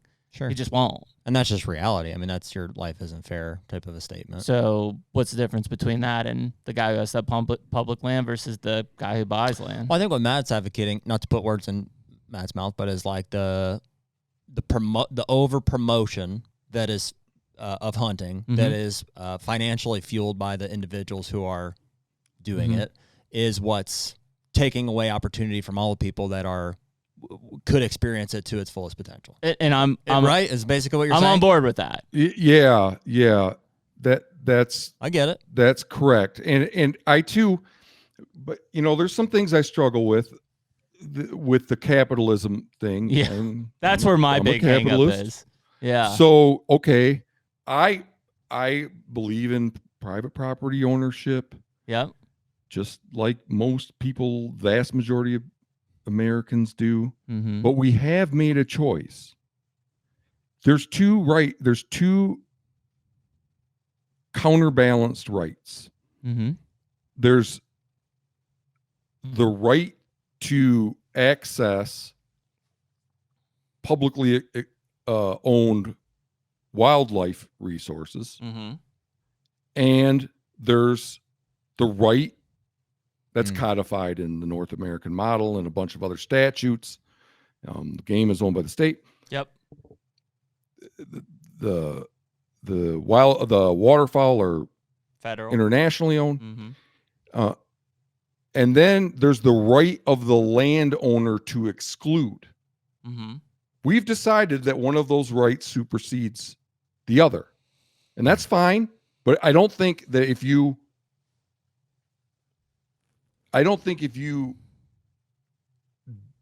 let's say you where somebody thinks, I think that the right to access our fish and wildlife should supersede the right of the landowner to exclude. Mm-hmm. I don't think that makes you then not a capitalist. Yeah, I mean, because I think we would agree it's a shared resource, right? The wildlife. So is that is the question. What is and what isn't? I think there's one thing I think about, and then the other one in this domain that I think about is these farms and ranches take a tremendous amount of public money. Okay. How so? Well, between 10 and 50% of farm and ranch. What do you mean farms and ranches? What are you referring to? Like just private. This is a national average. Okay. Farmland and ranch land. So, which is where a lot of the game animals are in the country, right? These are like the sorts of places that I'm trying to restore a little bit of access through our Hunters for Access nonprofit. Mm-hmm. These places, between 10 and 50% of their income comes from the taxpayer. Via what means? I think that that's something that should be considered when we're talking about public access to publicly owned wildlife. Is that through? Certainly, I'm not talking about passing any laws. Yeah. What certainly doesn't seem like certainly does seem like the onus should be on the politicians and the hunting industry to trying to get people access to those places in some way, shape, or form. So like CRP and stuff? Preferably through a carrot more than a stick. Mm-hmm. But so like CRP being one of those? Well, there's no access requirement with CRP. Right, but I'm saying from a public dollar standpoint, going to a private landowner. There's CRP, EKIP program, direct subsidies. Yep. Okay. Yeah, I completely. So I think we're all in agreement. Let's go on the farthest end of things. Private landowner puts a high tensile fence around his property. That is the privatization at the extreme of wildlife, right? We're all in agreement to that. High fence is the whole property, encapsulates everything that's inside. Yep. It's nobody in, nobody out, no game in, no game out. That's the furthest level. I don't know, because there's some cases I could see where it's be worse to just have a haven where everything goes. Really? I don't think that's the worst. Well, look at Montana. Okay. So Montana, there are many places here where if you're elk hunting, the first few days those elk will be on public, and then they'll all be down on. And you'll be able to watch them in some of our valleys. 500 elk out there on this ranch that you can just watch from the mountains. Now, if that was all high wire fence, they couldn't go in there. Right. So I don't know. Well, but then you're cutting off the wildlife to what they want. Well, I was going to say, that doesn't seem right. What if? Well, yeah, but we're talking about the level of privatization. Sure, but we're talking about what's good for the wildlife. If we want to talk about what's good for the wildlife, that's complicated. That's pretty clutch to have it be if it was public access, hunting preserve that they can run, or a shooting preserve that they can run into. Yeah, but if it was public access, everybody would be down in that valley stirring them up, and they wouldn't want to be there, and then they would suffer from a health herd standpoint. My question would be, would they even be there if the private landowner didn't put all the money into plant the alfalfa field or wherever they're at? Well, they wouldn't, but they're not doing that probably for the elk. Some are. They're doing it for... We are. I mean, you're talking about just like... Not everything that wildlife do is because of people, right? Like a lot of it is affected by it. You know, our farming practices, our timber practices. I would say almost everything. But a small percentage of it at a grand scale is done because of the wildlife or directly to affect that. Like you're talking about a farmer planting his field to draw elk to it. Yeah, that happens. Sure. Okay, but Jeremy, I interrupted your line of argument. So let's just say, for the sake of argument, that is the penultimate form of privatization is putting up a wildlife-proof fence. Yep. Because in the basis of, I think, what everybody would agree with in this country and hopefully in the continent, but is that the wildlife is a shared resource. If that deer is on my land, it's not my deer. It could go anywhere. I'm not containing it, right? Versus the extreme example within Tensils is it's there and it's not going anywhere. It's my deer. It's not your deer. It's my deer. It's in the fence on my property. Yeah. So, I mean, that's where I look at the extreme side, which is kind of funny because that's not even the European model of wildlife, right? I mean, they're not over there high fencing their properties. Most of them. Right. They're just large, to your point, I think, Matt, they're just large retreats that they cover so much ground in the Europe side of things that, I mean, the animals can run away and they're still on your property, right? Like it's not like that's, and I think you guys kind of have something similar to that out west a little bit. Because we talk about parcel sizes all the time. I mean, think about some of these ranches out in Montana and Wyoming and Colorado. I mean, yeah, that you spook the elk here, they run right to the other side. They're still on your property, right? I mean, there are ranches large enough in this state that the herds of elk never leave the ranch. Where my interest would be, and again, speculative here, right, is along the same lines as capitalism. With those ranches, if states were able to, and this is the fine line, pay those ranches to provide public access, they're still making money from hunting, but it's benefiting the public.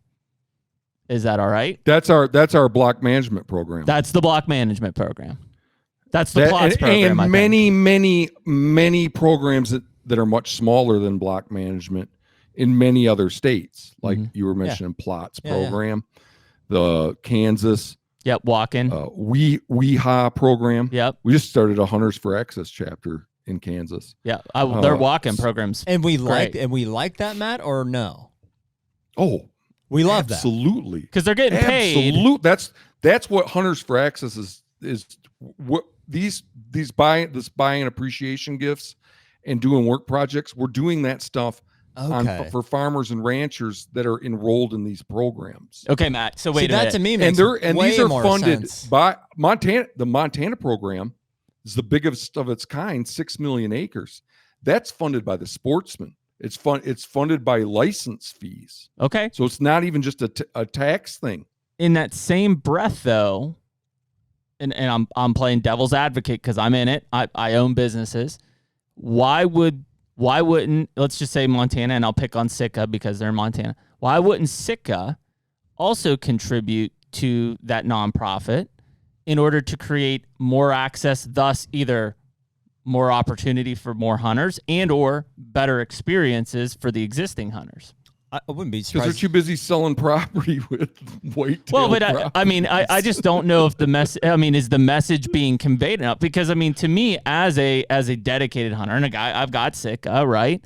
Well, why does it matter though? At the company. What do you level? mean? At the company level. Oh, it matters for everything. Because if it's a shitty experience, you're losing customers out the door. So I want to make sure that a shitty experience. They're hunting. Well, but I think if things turn around, and I don't think they will, meaning I want to be specific. If publicly accessible non-pay hunting improved in the next couple decades, which would be shocking to me, it would have to be because the multi-billion-dollar hunting industry got behind it, started looking out for the sportsmen. And I'm saying, as a business owner, like why would I not want Jared Prussia to have a better experience so he's more addicted to hunting, so he wants to keep doing it? You would. Well, then why do these companies, are they doing the opposite thing? Because because they're advertising to people with money, and that's why. Yeah, but is it short-sighted then? Because the long-term game is that person has bad experiences and stops hunting and he stops buying your gear. I think there's an argument that says that it is short-sighted. I would agree. And I think a lot of that is around capital groups being involved in the hunting industry. Why would you be surprised, Matt, if that happened? If those programs continue to grow? Why would you be surprised by that? Okay, so what I meant, to be clear, is not that the programs grew, but that the quality of hunting got better. So Mhm. I would be surprised if and the reason I say I'd be shocked if the quality of the hunting got better, publicly accessible, non-pay hunting, is because I just never experienced a time in my life where it has. Sure, it's always gotten worse. Well, the two would go hand in hand, Yeah. right? Like if those programs grew. No, because if it brought more people in, like if growing hunting numbers are in balance with growing access, then it isn't going to get any better. Or that also could be less access private. I'm open to that it would get better. Okay. Sure. I mean, I'm putting a lot of Yeah. effort in. I'm putting a lot of effort into this, of my personal time into trying to grow these little programs because of a faith that it would make it better for the hunting community. I think we wholeheartedly that's my agree. hope, you know. And I would think that as manufacturers, again, it maybe it's short-sighted, and there's a deep rabbit hole on the monetization side of that. What's paying for those programs now? What pays for that? I mean, sportsmen's donations, basically. Donations from individuals. That's what I would assume. Well, if you're talking about and the plots program and stuff, program that funds. Yeah, There's a state and federal federal program. dollars. It's administered by the NRCS. Yep. And you write if you work for a state fish and wildlife management agency, you can write a grant, Yep. a proposal, and get funding to help to fund these programs where they compensate farmers and ranchers That's where you for get letting plots people on. and stuff coming from. So how do you advocate? Well, for that plots predates this federal money. So that might be just straight license sales and that one I don't probably, but I think that in the last decade, plots has gotten money from this NRCS program. So these days, and that program gets funded. That's compensating farmers and ranchers for letting people on. It gets funded through the Farm Bill. Yeah, Farm Bill. Yeah, but I wish I could remember what it's called. But anyway, so that's a new positive development right there. Yeah. You know? So how would you advocate for the growth of those then? Like I think we all agree. I don't think you. I mean that's deep politics. Hunters for Access. Yeah, well, that's what I was going to say. Matt's nonprofit would be the way, because on the federal side, through again, donations, we're the 5%. On Matt's side, yeah, donations. It's a donation nonprofit. based. Yeah. Well, okay. Here's what I'm going to go one step deeper in describing this. So let's go. What our president raised $8,000 last year in the tiny little town of Miles City, Montana. Not Joe Biden. Local businesses. Your president, not Joe Our Biden. president, yeah, John Coons. So he was getting donations from Napa, from the feed store, like companies that had nothing to do with hunting. Yeah. And then we raffled that all off, and then took the proceeds and we bought calf shelters and pneumatic fence post pounder, bunch of gift certificates to ranch and farm and ranch stores. And then you wouldn't have to do it this way, but in our state, there's 7 different hunting regions. And in every region, they have 2 block management appreciation dinners. This is where our Fish and Wildlife Management Agency, it welcomes the participants in the block management program to these dinners as a way of saying thank you for being enrolled in block management. And we had a presence there, and we gave out all the gifts. Okay. And then we went around table to table and said, hey, maybe would you maybe want some help this summer for a day or 2 around the place, as a thanks for putting up with the hassle of having people on. So they're getting paid. Yeah. They're getting not a lot, not as much as an outfitter would give them, but these farmers and ranchers are concerned about just Joe Schmo having a place to go. So then this summer we're doing like 8 different work projects. We have a website. People are coming from Washington. People are coming from Utah, Colorado, Kentucky to come out for the weekend and fix fence and clean up trash and what you name it, as a way of saying thanks. And the ranching community in our neck of the woods have proven so appreciative They've been so touched by this. And that's what we're trying to tap into, is that, like, showing a little appreciation goes a long way. Sure. And you hear these ranchers say that nobody's ever comes to my door to say hi or anything until hunting season. And then my phone number stops ringing. Yep. So this is our way of, like, trying to simulate the old way, where not everybody lived in the city, and people lived out in the country, and they helped with the hay, baling hay or picking up bales, and then they got to go hunt. We're trying to bring a little bit of that back through this. So, it's not just about keeping people in the program. Yeah. It's also that farmers and ranchers talk to one another. Yeah. And when the hope is when the people that are in the program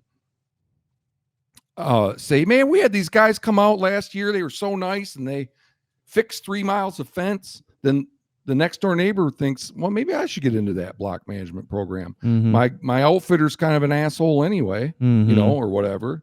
So can I go ahead? I've got a proposed solution, but right. You go. So do I, kind of. Okay. And help me get this thought out cohesively, because it's first of all, to your, kicking an outfitter off to let somebody on because of kind gestures.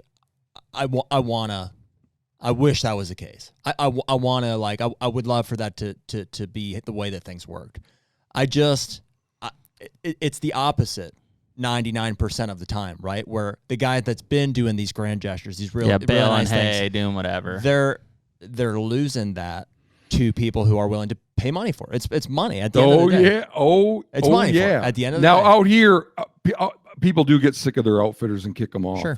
And go back to block management. Sure. A lot of times because people don't shoot enough does. Okay. And they're like, I can't have this outfitter on here. He doesn't shoot enough does. I got to get some hunters on here. So look, get the outfitter off. Go back. But Jared, you are right. It is going the opposite way. And that's why, So what about this though, Matt? What I was gonna say is, like, what's the tax in the state of Missouri? That's where I got you covered. Okay. You tell me, you ready? Because I'm gonna drop numbers. Well, so why doesn't that just pay for everything? Okay, so this goes back. And dude, honestly, that fixes this goes back. It's taxing the people, and not just from license sales. No, this is everything. So, state of Missouri has a conservation tax. Okay, everybody on this thing says, no more government, no more taxes. Okay, hear me out for a second. This is state-based. Okay. State of Missouri, I'm sure there's other states that have it. They're the one I'm most familiar with, okay? And I just ran the numbers. This is a sales tax, a conservation sales tax. So that's how they sell the 95% of people who are not hunters on this tax. It's for conservation, right? We're conserving Missouri's habitat and wildlife. It is a 0.1% sales tax, meaning for every $8, Missouri Department of Conservation gets 1 penny. Okay? Doesn't sound like a lot. In 2022, the state of Missouri collected $130 million from that tax. $130 million from a tax that when you spend $8, you contribute 1 penny to conservation. Everybody does. Everybody. On anything. On anything that's sales tax related, right? So there's certain exemptions to even sales tax. Non-hunting related stuff. Everything. It is a statewide You tell me that cannot fix our issue, I'll call you full of shit. Because that's it. Because it is money. Unfortunately, the only thing that's going to change this, I wish it was all good-heartedness. The only thing that's going to change this is money. And so if okay, so yeah, let me just interject quickly because I mischaracterized it. That's one thing is the work projects, but also if the hunting industry would get behind this, and we're going to be working on that. Absolutely, man. And that's a no-brainer. Like if we could buy everybody in Kansas, every farmer in Kansas a tractor. You're right. But if you could come, and I'm going to pick on leasing for a second, right? Average lease in Ohio, whatever, $30, $50 an acre. Let's just say $50 an acre. Okay. So for 100 acres, 25. guys pay me $2,500 for 100 acres, right? The state has this tax money in their pocket. That's nothing. You know how much land that they could lease for open public ground? I totally agree. That's what we're getting at here. Well, and honestly, dude, to our whole conversation earlier about like the hunting industry driving the privatization of wildlife, frankly, I don't know, we may get some heat for this, but like it seems like there should be a more severe tax on those goods and services. Yeah. That would fuel, the purchasing of public access. An offset. This tax, in my opinion, if collected right, and I mean, you're going to need lobbyists because everybody want to get set. We're talking 1 penny.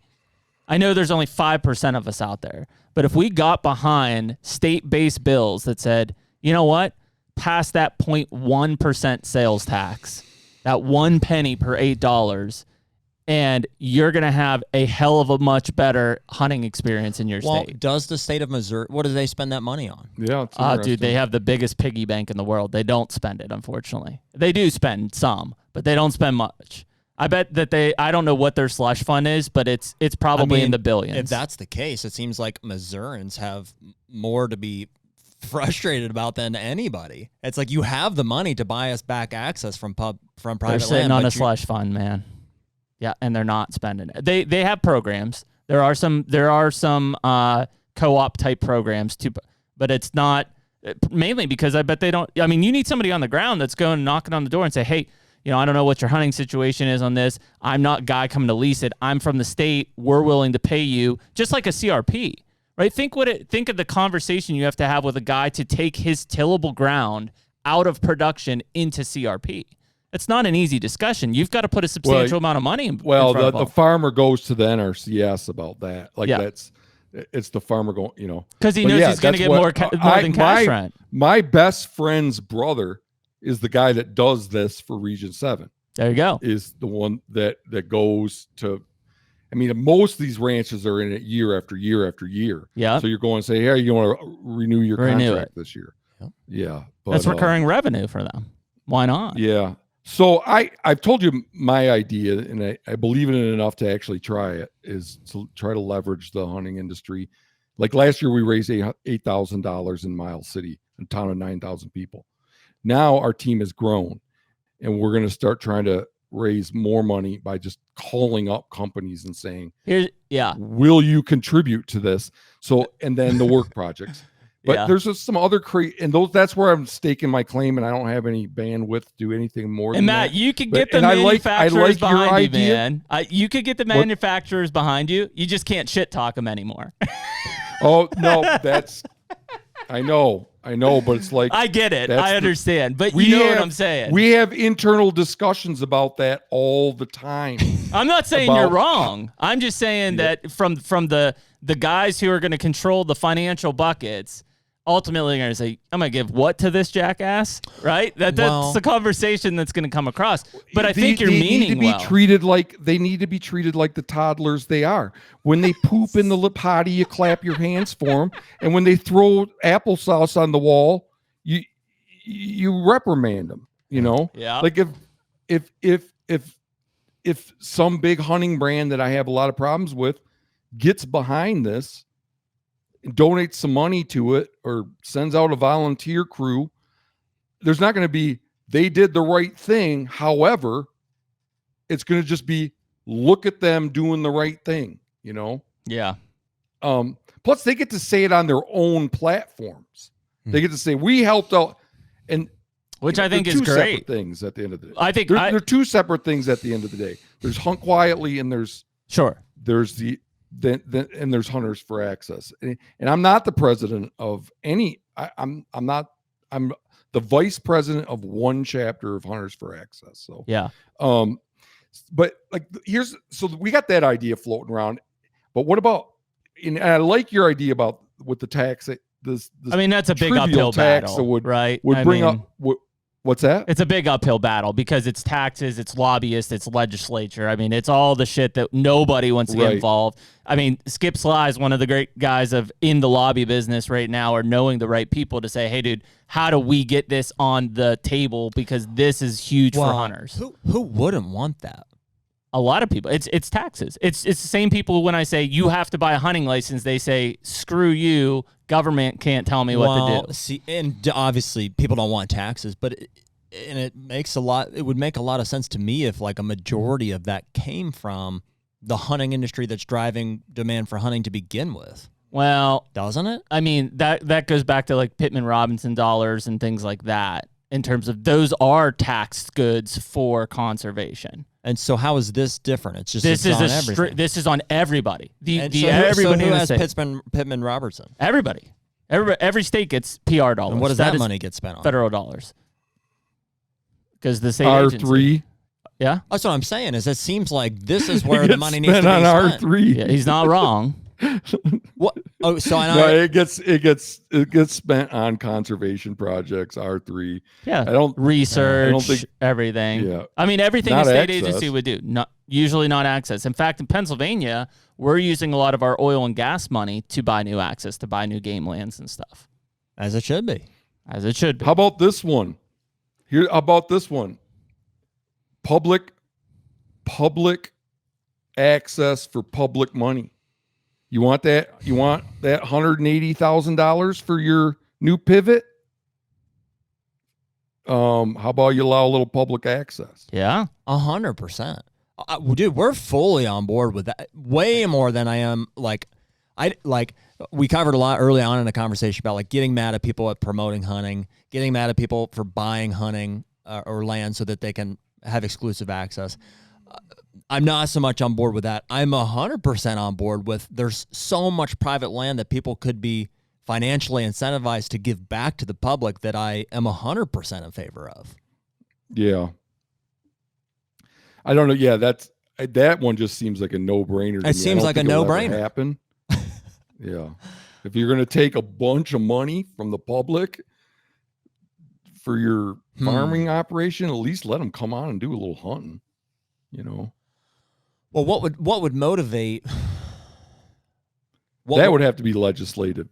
And then the farmer has a choice. You can be like, yeah, I can either continue to irrigate out of a ditch with this tarp and keep everybody off, or I can get $180,000 for this pivot from the EKIP program. Yep. And have to let a little hunting on. Now, see, I like that a lot more, Matt, than the hunting community having to make the decision around, do I promote, whatever it is we talked about earlier. I way prefer that, where the landowner has the decision now. Do I want to continue to keep people off and not make that money, or do I want to accept the money and make it publicly accessible? That makes a lot of sense. But the way it is, yes. And the way it's been since time immemorial is the farmer and the rancher gets the best of both worlds. He gets to exclude everybody, and he gets all the subsidies. Yeah. Mm-hmm. We're talking about, Jeremy, how to motivate that. Like, how do you motivate for that shift to take place?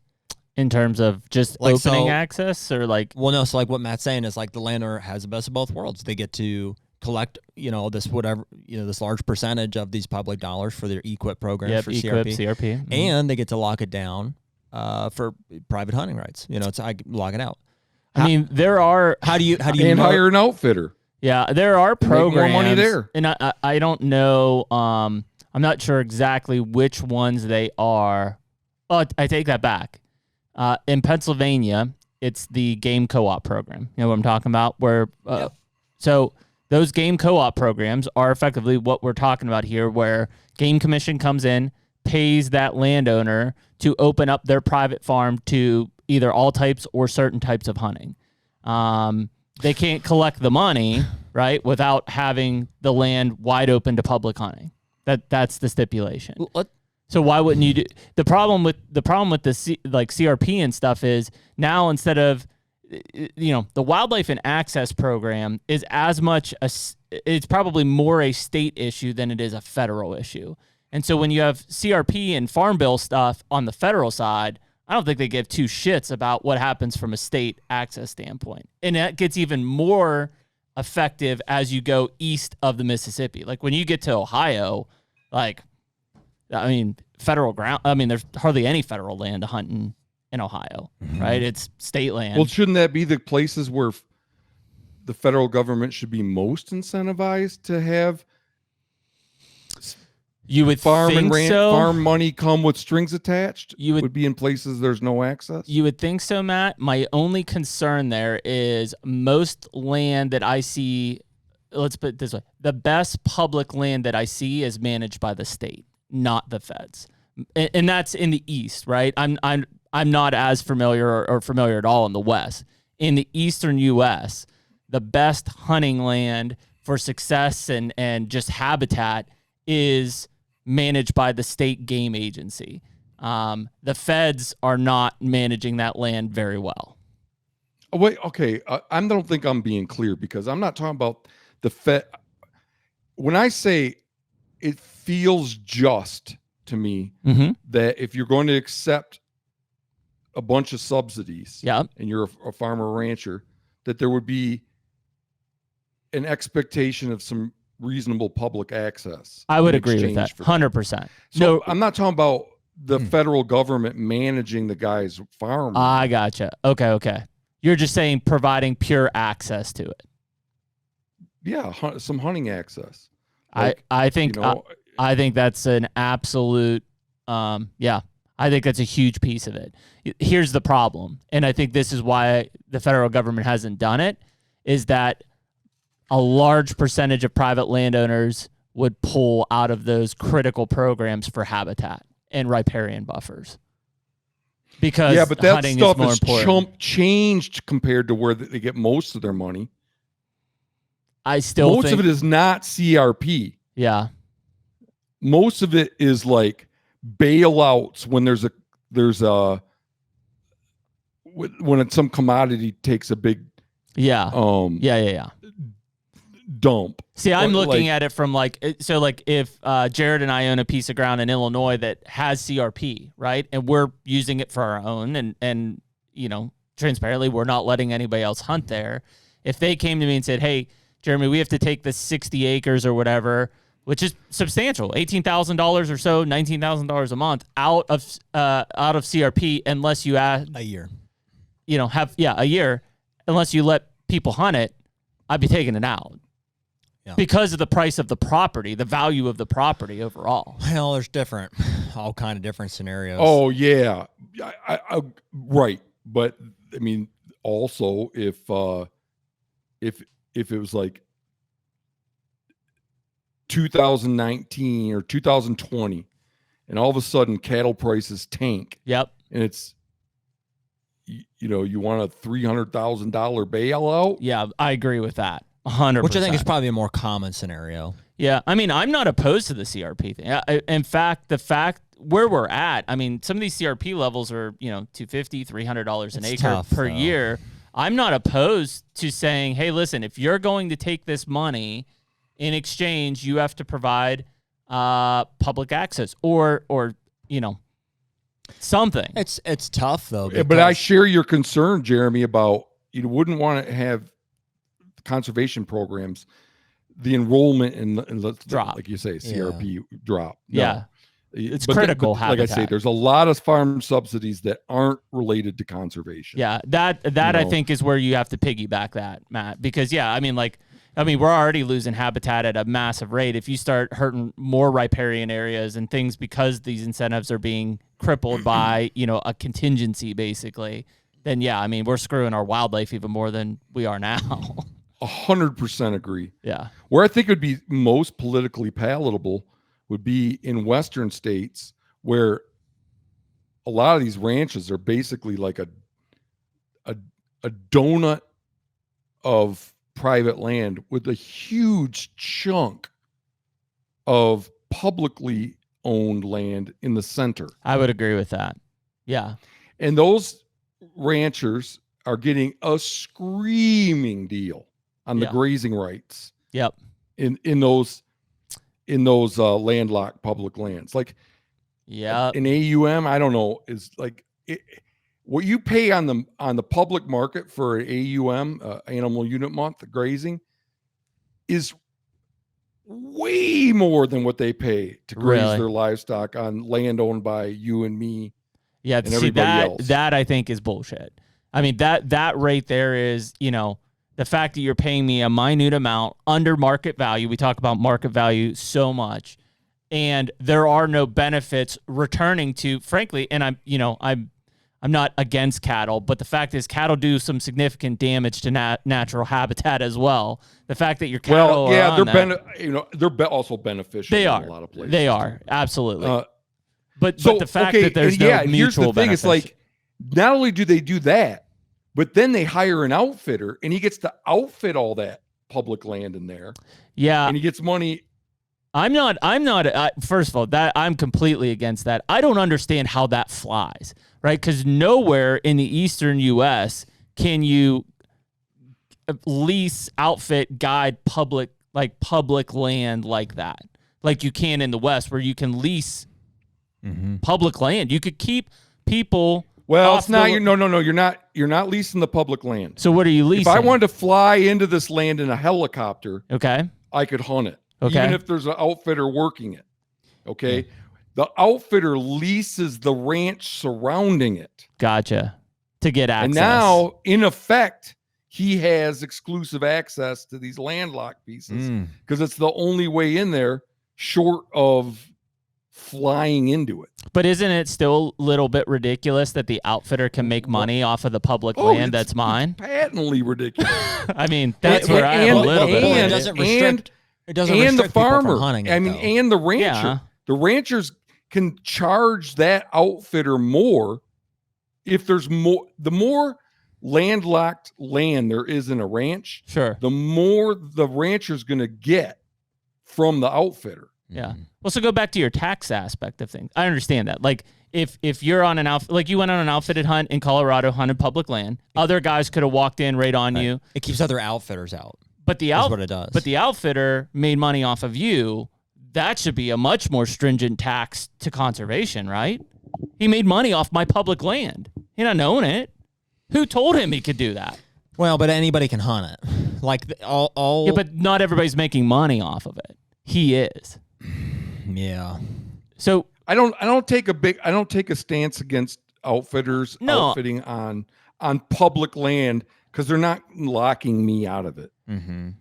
I agree, except for the fact that they're making money on land that is owned by the people, and they're not bringing anything back to that. They pay a bunch of money. They pay a lot of money for those leases. Licenses. Permits. I don't think they call it a permit. It's a guide. So how do they keep other? So they're getting exclusive. They just know the boundary. Yeah, I mean it's no. They're not getting exclusive. It's anybody can. In Colorado, they are. I have a place where I hunt where I usually set up my camp 1.5 miles from an outfitter. But are there other it's outfitters? So like this elk hunt I did in Colorado last year. It's like the outfitter has a permit. And it's a long-term permit. It's like they have it until they sell it. It's like a liquor license, and they have exclusive ownership, not to keep public out, but to keep other outfitters out. That's their block of. So is that money being used to gain more access to public? They pay a lot for it. Well, that's what I'm saying. Like, should that?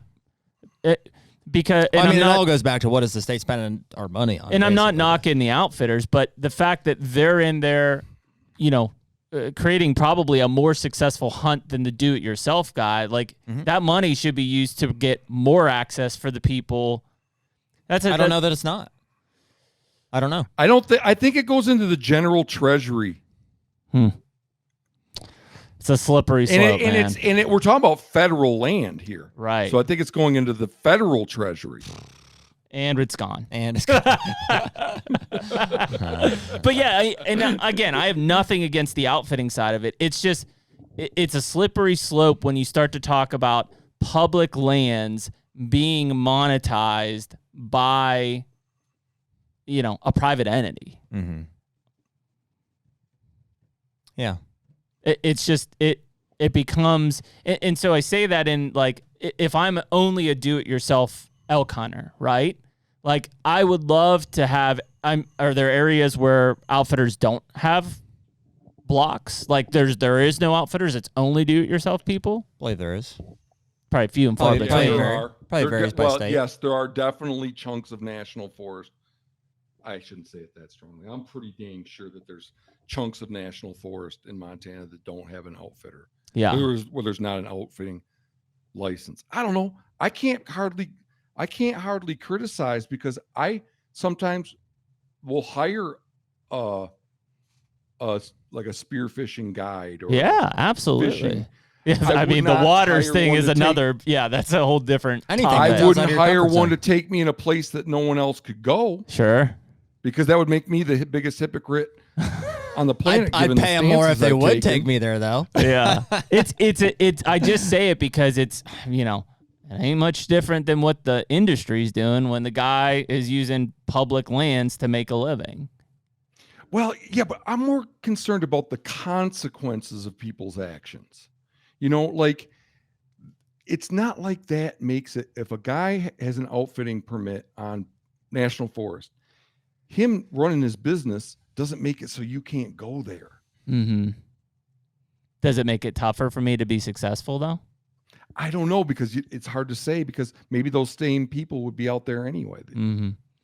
And I'm coming from an eastern side, right? Yeah. This is like 100% foreign to me. If somebody said, "Hey, so and so's guiding on, whatever game lands this," I'll be like, "Go kick his ass!" Like that, that's you can't do that. Just shit. my very limited experience. I don't think that it does. I mean, the outfitter that we did the elk hunt with is like they're very like they don't own anything. They have the permit there, but like lots of other people hunt there and stuff, and they help people. Frankly, probably help more people than they hurt by helping them pack stuff off, and it's Well, you know what? This is all toilet bowling around is the fact that we all don't have the transparency we need to know where those funds are going.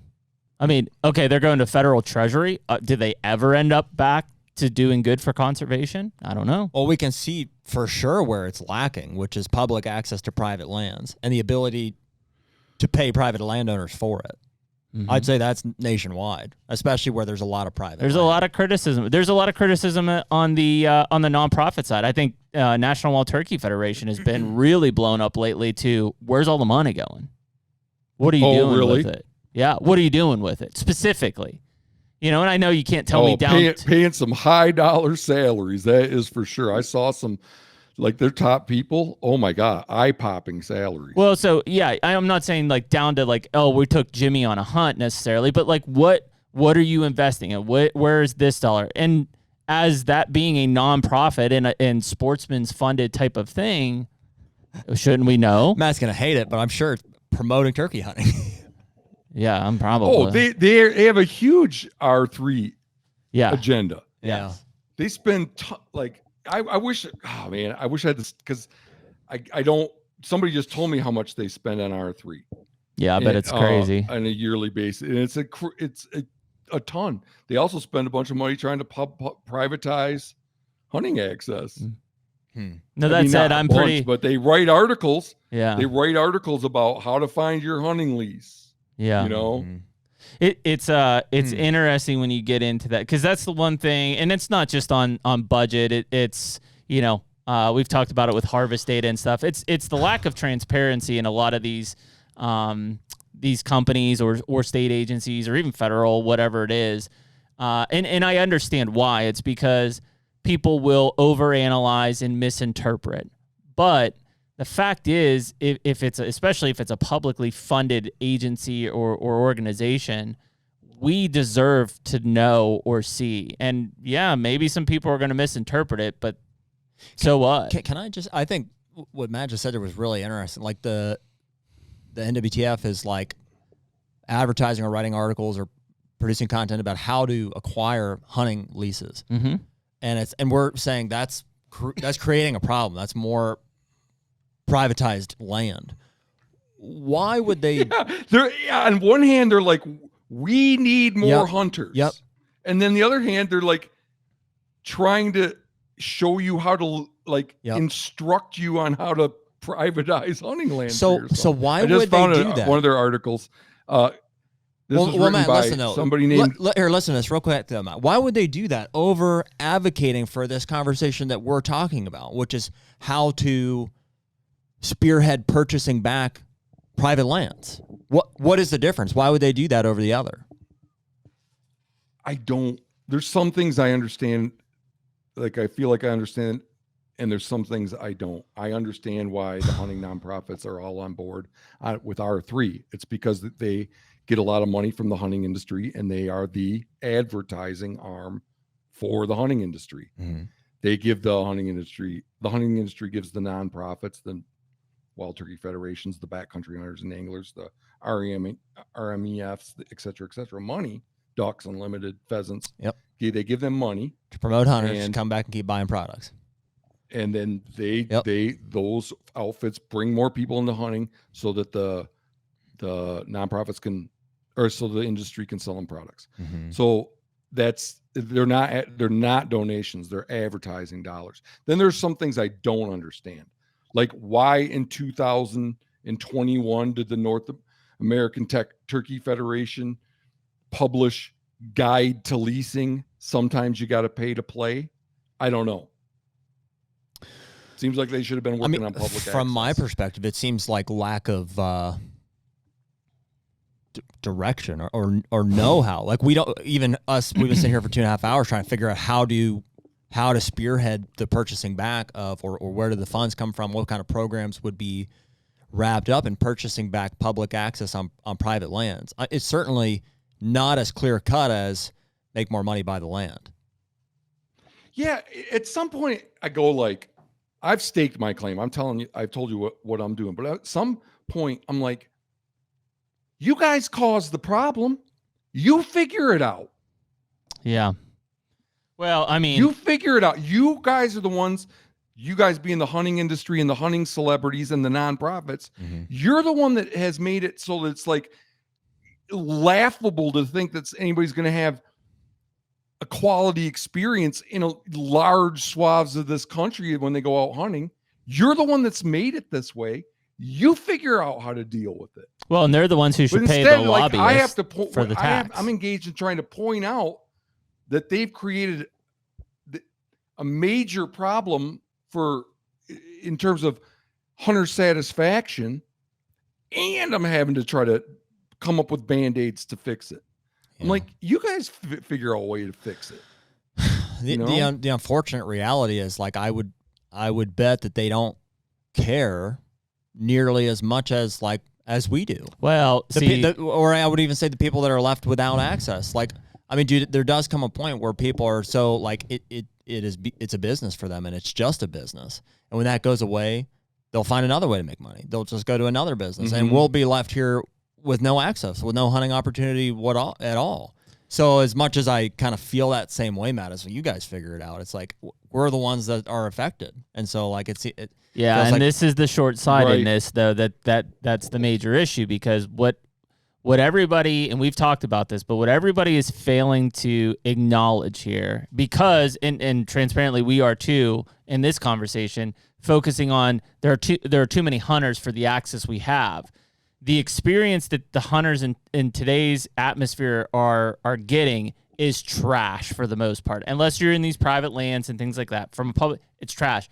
We are at the cliff where all of a sudden we're going to wake up one day, and I don't know if it's going to be 10% or if it's going to be 30% of the hunters are going to fall off of it, because they're going to say, why will I keep fool me once, shame on me type of thing, in the fact that over and over and over again, I'm repeating the same thing, which is a miserable hunting experience.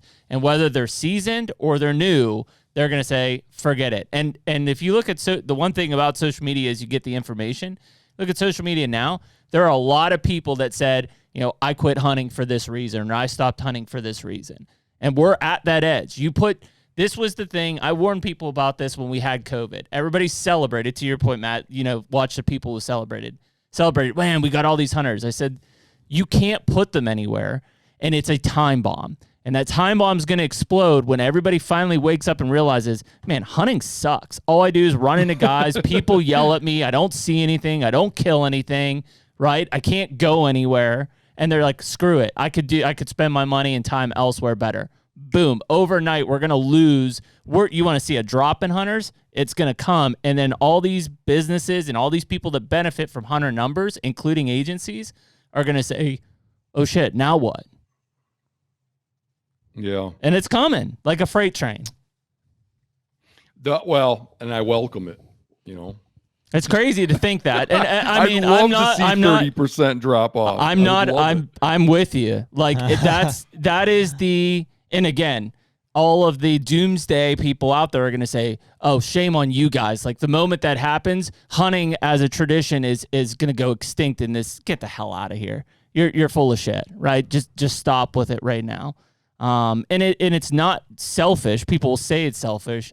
It's the fact that for the people who will be left, it's like a deer herd. If a deer herd comes in and gets hit with EHD, it seems very traumatic, right?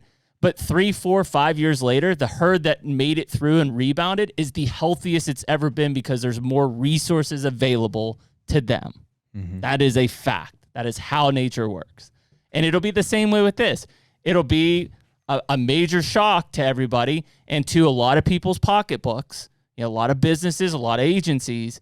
But ultimately, the people that made it through, damn. You want to talk about golden years? What do you both think about, like, it seems like the biggest fear of that happening would be like the unknown of like the threat of the non-hunting community. It seems like the only argument that somebody would have. There's no threat there. To say no? No. That's not the one that's most widely promoted? No threat there. I don't think there's any threat of it. I mean, somebody's going to come to your private land and say, Jared, you can't hunt here. Sure. Just the same way they're going to say, I can't carry a gun. I can't have a Second Amendment. No, it won't stand. I don't care if you're the 3% of the U.S. It won't happen. I would agree. But I'm not making that up. I mean, that's what they tell you. That's what they tell you. That's what they tell you. It's not true. I don't fear it. The HUNTR Podcast is brought to you by Stealth Cam. Dude, where would we be without our cell cams? I would definitely be divorced at this point. Yeah, I hear that. I mean, the fact is I spent more time checking cameras than I actually did hunting prior to cell cameras.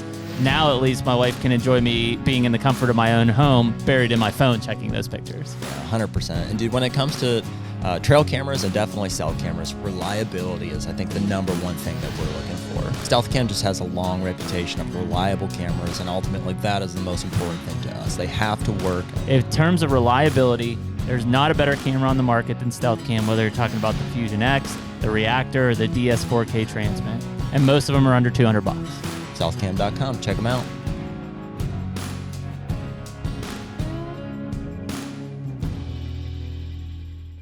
What's caused hunting bans is in recent years is social media. Yeah. It's been directly implicated in hunting closures. It's been right in your face. The people who have no interest in hunting. Do you know the examples? No. I could cite some specifics. Go. So you can't spear bears anymore. Yeah. We just had him on. Yeah. Yeah, we just had Josh on. Yeah. Our buddy. And you can't hunt grizzly bears in British Columbia anymore. Yeah, that was an interesting one.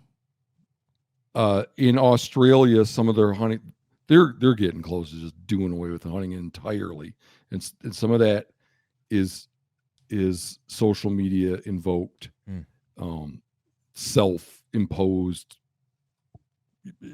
shit that we've done to ourselves. They did to themselves. The hunters there did to themselves. And like you type in hunting social media controversy, and you'll never stop reading because there's. It's one of the single things that's ruined hunting because it's made everybody who didn't even know what hunting was or didn't even think about it, it's put it at the forefront of their brain in a lot of cases. Mm-hmm. Yeah, or watch the women who kill lions. Exactly. These two. Yep. Yeah. So somebody posing with a giraffe. I think that the argument that growing the hunting community is dangerous for our rights because more hunters means more people putting dumb shit on the World Wide Web. Agree. Is every bit as powerful as the argument that more hunters protects our rights. I think it's a great argument. I think it is too. Yeah, I've no doubt, man. For a lot of those reasons, yeah, I don't feel threatened. The only thing that I feel that could threaten hunting would be, and it's a weird kind of twist on it, would be wildlife diseases. If like a chronic wasting, showed a jump into humans or whatever it would be. Sure. At some point, there would be a government would get involved. hunting is at risk at that point. Yeah. Yeah, I mean, it gets real messy. But that's obviously not being advocated by the hunting industry, though. That's like its own no. thing. Yeah, yeah. The hunting industry didn't cause CWD. Some people might disagree, but yeah, no, it did not. But that would be that jump, some sort of human existence threat type of thing. Yeah. At that point, yeah. But in terms of numbers or anything like that, I mean, man, the politics got too many other fights to pick on.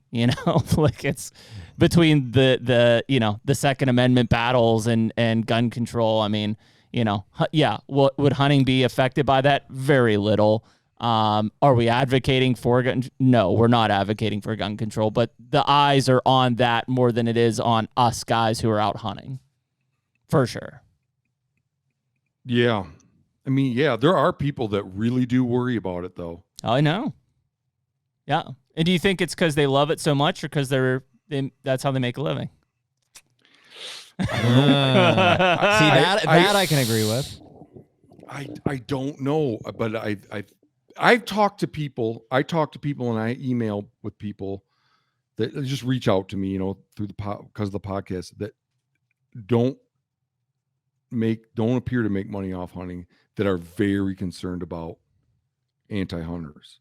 So I just, everybody's got their own threat assessment of, and it sounds like, and I think that's fair, Jeremy, like your threat assessment is like that some catastrophic whitetail disease comes along. Because, in mine, I think the threats are from within. I think the threats are I don't argue with that in the either. hunting industry. Sure. And some people think that the threats are the antis. So well, it's a weird thing. Like take the antis for instance, and this is kind of a weird there are obviously, just use the biggest one. Use PETA for an example, right? I don't think the three of us would condone somebody neglecting and beating a dog, would we? No. Of which PETA also would not go for. Now, there's obviously some crazy ass shit that PETA says that we are like, yeah, I don't think so. Like you're off your rocker. But there's weird kind of the thing that I think gets us by on the anti-hunting standpoint, right, is the fact that we, the hunters, fund conservation in this country, which is most of those people who are like crazy about wildlife and like don't shoot the bears, they haven't paid $1 to conservation in their damn lives. Nothing. We fund conservation. Yeah. Bears thrive in areas, moose thrive in areas because of us, hunters, sportsmen, conservationists. We're way more conservationists than they'll ever be. That is our shield against them. Now, okay, I want to ask a question about that because I want to understand this. There was a time where it was, if the sportsman hadn't stood up and Pittman Robertson hadn't come along, we wouldn't have been able to save wildlife. Like when wildlife populations were extremely depleted because of DDT and overhunting in the 30s, and brought a lot of wildlife populations back from the brink. But like in the modern era, it just seems like all you need is hunting. Okay, I don't believe this, but I flirt with the idea that all you need is that these wildlife populations don't need to be propped up by money constantly. Why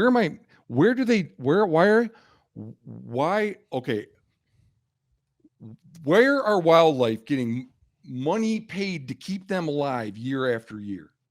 Where's all this money? Like, it's not, I think it's regulation. I mean, I look at a deer in the let's say I look at an elk in the crazy mountains. Would he go away? No. If there was less conservation dollars, does he need thousands of dollars of conservation money every year to keep him alive? No, But the thought would be is if those conservation dollars went away, would that piece of land turn into, hotel, whatever? Well, he's an elk that if he's in the crazy mountains and he lives on public land in the but would that public land stay? That's an important point that you're making there. Would the public land stay without conservation dollars? I would say no.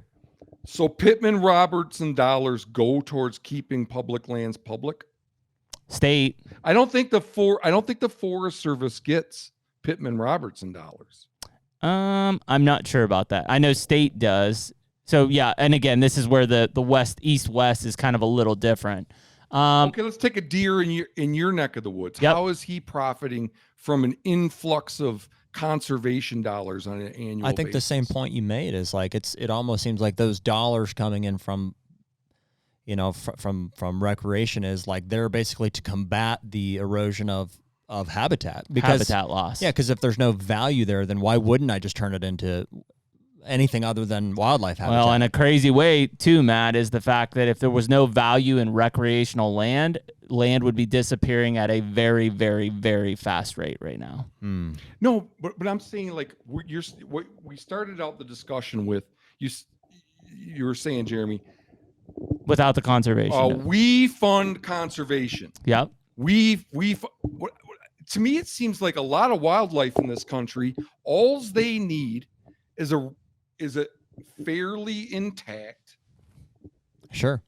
natural ecosystem. They do. That's all. And they by need. definition, that doesn't require, if it's a fairly intact natural ecosystem, it doesn't need huge influxes of cash. It's self-sustaining. It seems though like to define conservation in this sense, it's just to keep it wildlife habitat, regardless of the improved quality or not. It's just, is it wildlife habitat because of conservation dollars, or is it a super center because nobody cares about wildlife or their habitat? There's not enough money to justify keeping that. I don't think that our conservation dollars are the money we buy products with. Mm-hmm. That's what we're talking about here, right? Yeah, PR. I don't think that goes to keeping public lands public. It goes. I don't think it does either, but I think it goes to. What's that? Well, I think it should. I think that's a lot of what we've talked about is using those dollars to keep habitat. I guess I just need to ask this question more simply. You guys are saying that we fund conservation. What exactly are those dollars going towards? It's a good question. Yeah. I mean, I think we're asking the same question. They go to U.S. Fish and Wildlife, right? I mean, that's where PR funds go, is to U.S. Fish and Wildlife Service. PR funds. Yep, Pittman Robertson funds, which is our tax dollars on hunting gear, ammunition. They go to where? To U.S. Fish and Wildlife Service. Okay. The fund, their fund. And those are used on conservation efforts. Yeah, a lot of them, I think, go there. That then goes on conservation efforts. So U.S. Fish and Wildlife would be like your National Wildlife Refuge System, which is giant, and which in most cases allows hunting access. Goes to research and preservation. Goes to a lot of waterfowl because of U.S. Fish and Wildlife being federal. A lot of it goes to state fish and game management agencies. Which is probably where I would say, well, again, east versus west. In the east, I would say that's where most people hunt, is on state land, versus in the west, most people hunt on federal land. And I think the big difference there, Matt, is... I need to figure this out. Like, I need to figure out how a deer would know. How would a deer discover that there was no longer conservation, that the Pittman-Robertson tax had been abolished? How would he figure it out? What would happen to his day-to-day? I think the biggest thing, and again, I don't know. Let's say a lot of it's going into state agencies. If they can't fund the resources to enforce regulations, those deer will know. Yeah, but I don't think you can use PR dollars for enforcement. I don't know. I'm pretty sure that that's true. I'm almost positive that's true. That like a game warden is not funded through PR dollars. Which seems insane, because that would be like the one thing that I would think would be affected. Can't enforce game it. Game biologists are. Yeah, but hell, in most states, they got to report to the legislature anyways, so they don't listen to them. Yeah, at the end of the day, I mean, let's be honest. They don't get to decide what they don't get to use their data to make the decisions. Instead, it's just it's whatever the constituents decide on. No, it's a good question, man. I mean, I don't know. I guess the hunter and the conservationist in me wants to believe that it goes to things that are helping keep the wild. But do I know that? No. Yeah, I'm going to start asking people that on a regular basis, and then someday I'm going to encounter somebody that really knows the answer. And I don't think it'll be the answer we want to hear, probably. That would be my guess. I have friends that could answer this question that work for Montana Fish, Wildlife, and Parks. I just need to pose it to them. It's a really good question to understand, and it goes back to the transparency side of things. I always hate it, man. When people aren't transparent, I just immediately know you're hiding something that you shouldn't. Like that's just the way that I am. And the skeptics, it's like, hey, where do these? Well, no. Come on. Why are you going to make it like that? Dancing on you. Yeah, you just know that something's not right, and it's just, but that's the answer you get for a lot of these things. So yeah, it's the whole discussion around it. I think the big thing is like, whether you're familiar with it or not, this country cannot go to the European model of conservation. It can't. It won't survive, frankly. It will be the way that now I say that in the same breath, I do believe that the North American wildlife conservation model needs some updating based on how things have changed. What updates specifically? I don't know. That's a whole different podcast to get into. But I do think that things have changed dramatically in society and how things are done. I think that it's worth a strong, look over to say, what is maybe even not relevant that we're trying to force. Which of the 7 tenants would you want to reevaluate? Okay, so here's your 7. I'll read them off. Wildlife resources are conserved and held in trust for all citizens. We've dabbled all over that one. Okay. Commerce in dead wildlife is eliminated. Oh, boy. Yeah, that one seems gone. Totally right? Violated. Yeah. Wildlife is allocated according to democratic rule of law. I don't even know how to freaking address that one. Nope. Wildlife may only be killed for a legitimate, non-frivolous purpose. It's like a list of 7 things we are not doing. Yeah.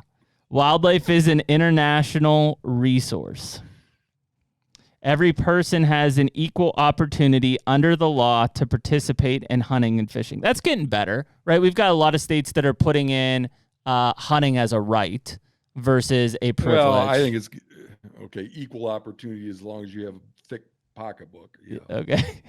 We just addressed this. Scientific management is the proper means for wildlife conservation. Right. We shot Another that one that. Okay. So I guess my answer would be all 7. Matt need some sort of revisiting. I don't think they need work. I think they're sound. I think that they need to be enforced. Who's going to enforce them? Well, I think they need to be they need to be adhered to. Mm-hmm. Yeah. We should at least acknowledge that we've abandoned them. Yeah, I think we've abandoned them a long time ago. Yeah, I mean, yeah, a long time ago. There's no hunting celebrity that could. I don't sound like I could say with a straight face that they're not using wildlife to make money. Mm-hmm. Yeah. Yeah, I mean, it's no. You know what I mean? Have you heard my This going back momentarily to this, we need more hunters for conservation bit. Yep. You know, another reason why I'm so suspicious of that argument is because none of these people from the nonprofits that argue that are either they will not, they are unaware of the literature, or they never mention the literature on all the peer-reviewed public or peer-reviewed scientific papers that indicate all of the negative effects of intense hunting pressure on wildlife. Yeah. Yeah. If you guys like seen my Pope and Young talk or heard me say anything about that on the podcast. Yeah. Mm-hmm. So it's like, how can you not have any qualifier in that argument when you say we need more hunters for conservation? How can you say that without also pointing out that more hunters has a negative effect on wildlife? Well, and didn't you say on conservation? Didn't you say? And I'm not talking about the animal that's being killed. Right. The other. I'm talking about cow to calf ratios in elk. Yeah. Lipid concentrations in duck, body fat, lipid concentrations in ducks, body condition scores in duck, sexually selected infanticide in bears, spatial distributions of almost every game animal there is have been shown to be negatively impacted by intense hunting pressure. Public lands are being rendered inhospitable to wildlife because of hunting pressure. And still these guys with a straight face will tell you, we need more hunters for conservation. Well, didn't you say in one of the, I don't remember which report it was, Matt, that like 80+% of the hunters reported that hunting pressure affected where they hunted? Oh, it's more like 92 in the most recent. So it affects the wildlife on the land. It also affects the people who are trying to hunt the land. Like, yeah. How is that not your double whammy that says, yeah, you know what, guys, we better take a break here? Yeah. It just, and you stop and think about it, they can't even, they being the nonprofits,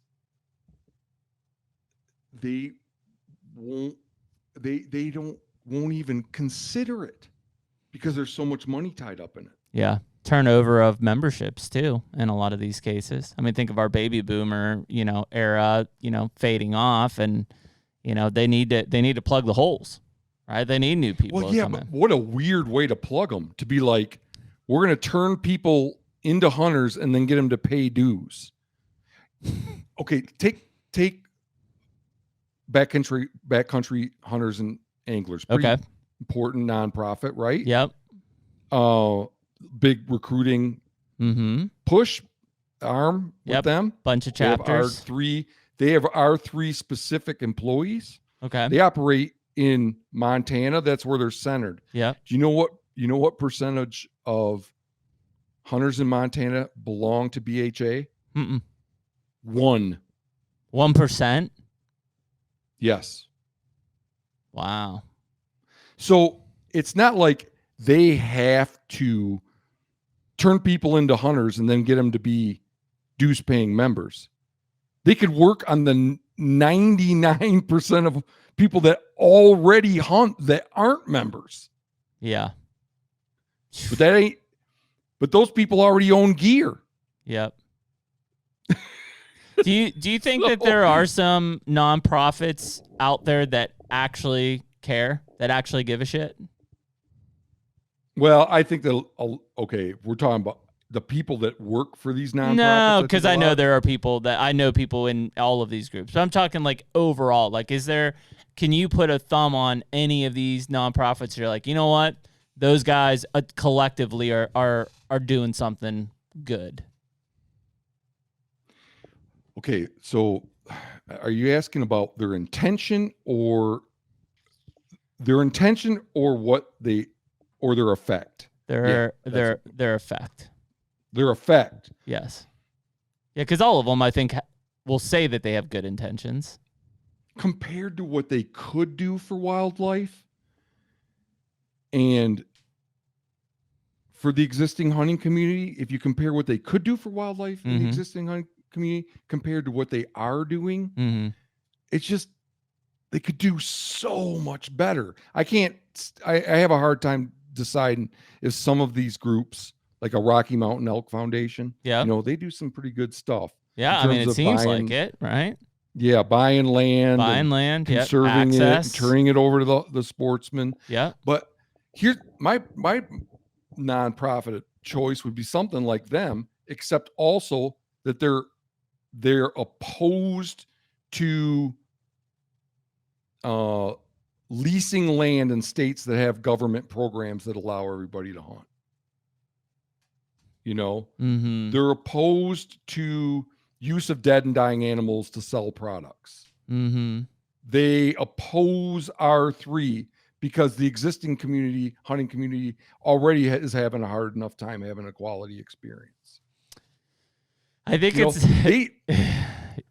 think it's interesting, man. When you talk about, look at what a nonprofit should be doing. Yeah. If they really cared about the existing hunting community compared to what they are doing.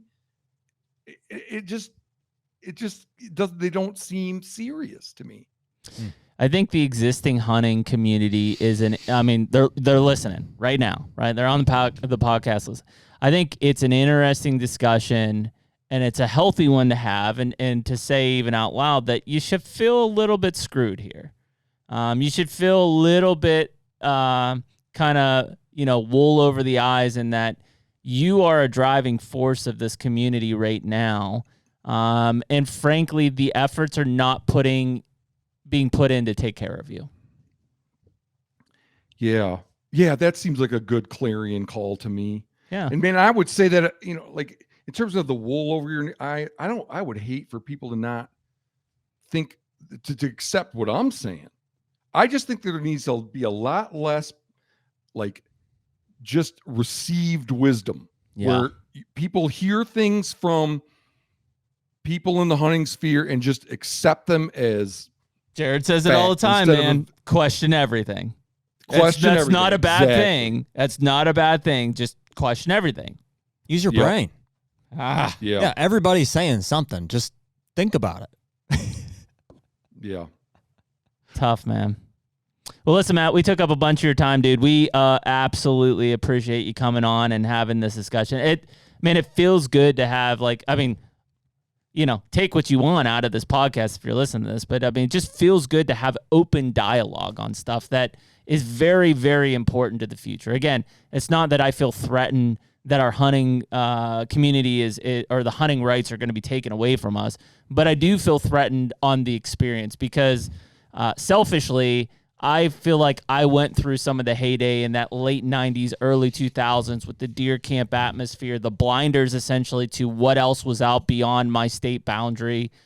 There were a lot of clarity and purity in what I did, to where if you're entering it now, I don't know if you'll ever see that in your lifetime. And that's sad for me because I just, what I did back then is what's made me the hunter I am today.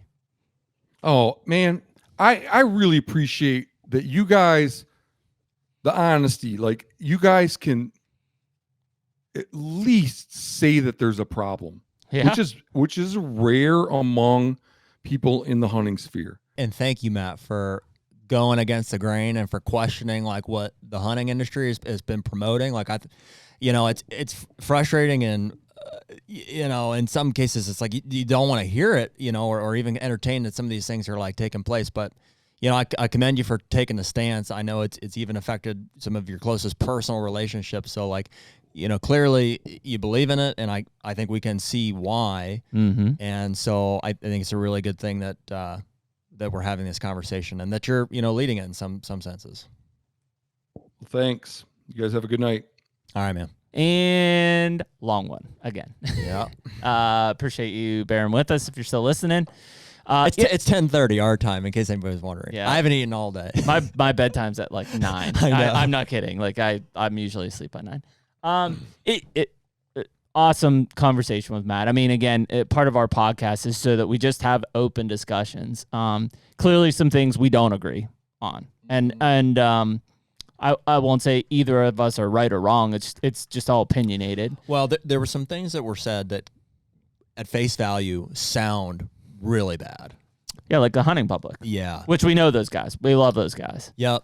And they, again, Matt's opinion, our opinion, those guys are not doing anything intentionally to be negative towards public hunting. Well, yeah, obviously, yeah, and that's why we question it. We're like, well, what do you mean? Tell us why you feel this way about that.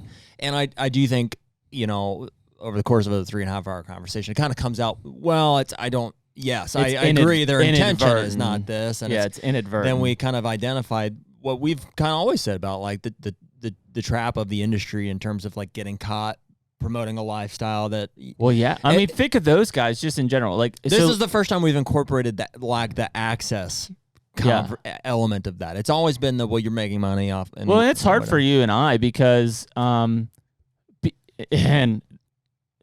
I don't mean this to sound horrible for us or anyone listening who feels this way. Is like, besides like our family and business and deer hunting is everything to us. Mm-hmm. Like we talk about this all the time. It's like, dude, if you don't deer hunt, what do you do? It's because we think about it every day. We think about it every day. Management, shed hunting, finding bucks, trail camp, whatever. Because we love it. It is the passion. It is, our free time is deer hunting and management. I don't actually think people can comprehend like the amount of time and money and resources. There are some people listening to this, Can. Oh yeah, there's a handful of them for sure. Yep. We've talked about it. Is it 1%? Is it 5%? Yeah. Is it less than 1%? But I say that because we feel that way.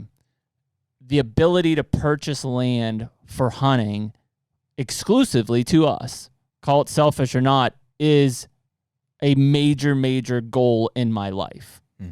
Not like I think about it every day, but I do. Well, dude, I think a lot of that is motivated by this conversation we do, and it's worth questioning. Like the reason that we want to buy land so badly is because those opportunities are so limited to the people that can do that. The experience everywhere else is dog shit. Because and I say that because when your uncle and my dad and everybody else hunted, none of those guys even talked about buying land or leasing land. I didn't even hear the word leasing land until I moved to Mississippi when I was in college. Yeah. Because the experience that they had and I had was fantastic. Well, it was everything we wanted. And I don't think Matt is wrong. I think he points at the hunting industry and the promotion of hunting on those exclusive types of lands as being a primary motivator of that. And I don't. You can't disagree. Disagree. Yeah. And in a selfish manner, I can't disagree that that's bad for everybody. Because for people... Can't disagree that that's bad for... It's a lot of double negatives going on there. So I can't disagree that... So you agree. Right? You can't disagree. So I agree that... the way that shaped up for some people was negative. Sure. For other people, I think it was a giant positive because it set off a light bulb to, I could have an even better experience if I have this land to myself. Well, it's a separation. Like it's just like a separation of like wealth based wealth distribution. And it pushed it of hard. A hunting resource. Pushed it really hard to the people who have land. The in between is the people who either have permission or lease land to the people who don't have land. And again, in context, we're talking a lot about whitetail states. I have no familiarity or what the hell happens in the West. Yeah, right. I just know there's public land everywhere. Yeah. And people don't buy land necessarily just to hunt. It's different. There's a lot more access out there. Public access. So this separation has occurred.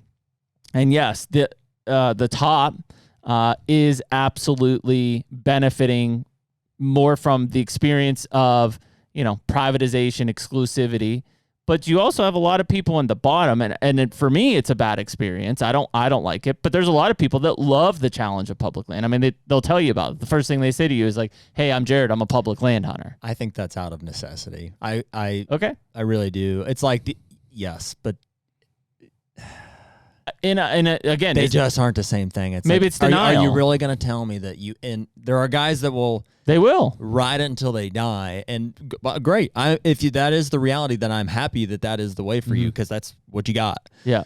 But to tell me that like you genuinely enjoy challenging other guys on public land to kill a 3 or 4 year old deer, like in the state of Michigan or something like that, over, the opposite spectrum of what somebody would call like a premium whitetail experience. Like even we talked about it here recently, like a green to grain 8.5-year-old deer that you've, built invested into this with, property, built history with, found sheds, like done all this stuff with. It's two different experiences. They're very different experiences. I don't know.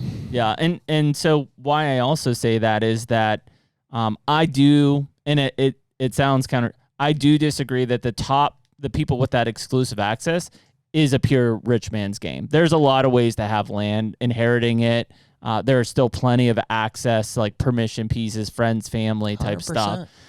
So I get a bad distaste, and that's because like well, dude, look at what we're going through right now. Like, dude, we're not rich. Like yes, we've certainly been born into, or like have some situations that are better than other people. There's no doubt that's life, but we're busting our friggin' butts to be able to buy a piece of ground. Yeah, and it stretches the finances for sure. Yeah, and it's definitely not in cash. We aren't buying shit in cash. We're accruing debt. Oh yeah. So I hate that distaste for like, and no like knock to them, but like the Ted Turners of the world, and I was like, dude, I'm nowhere like that kind of guy. I even think when you talk about the Ben Risings, or we had Bobby Kendall on, like all of these guys are, dude, they're taking risks and they're taking on debt to try to get to that goal.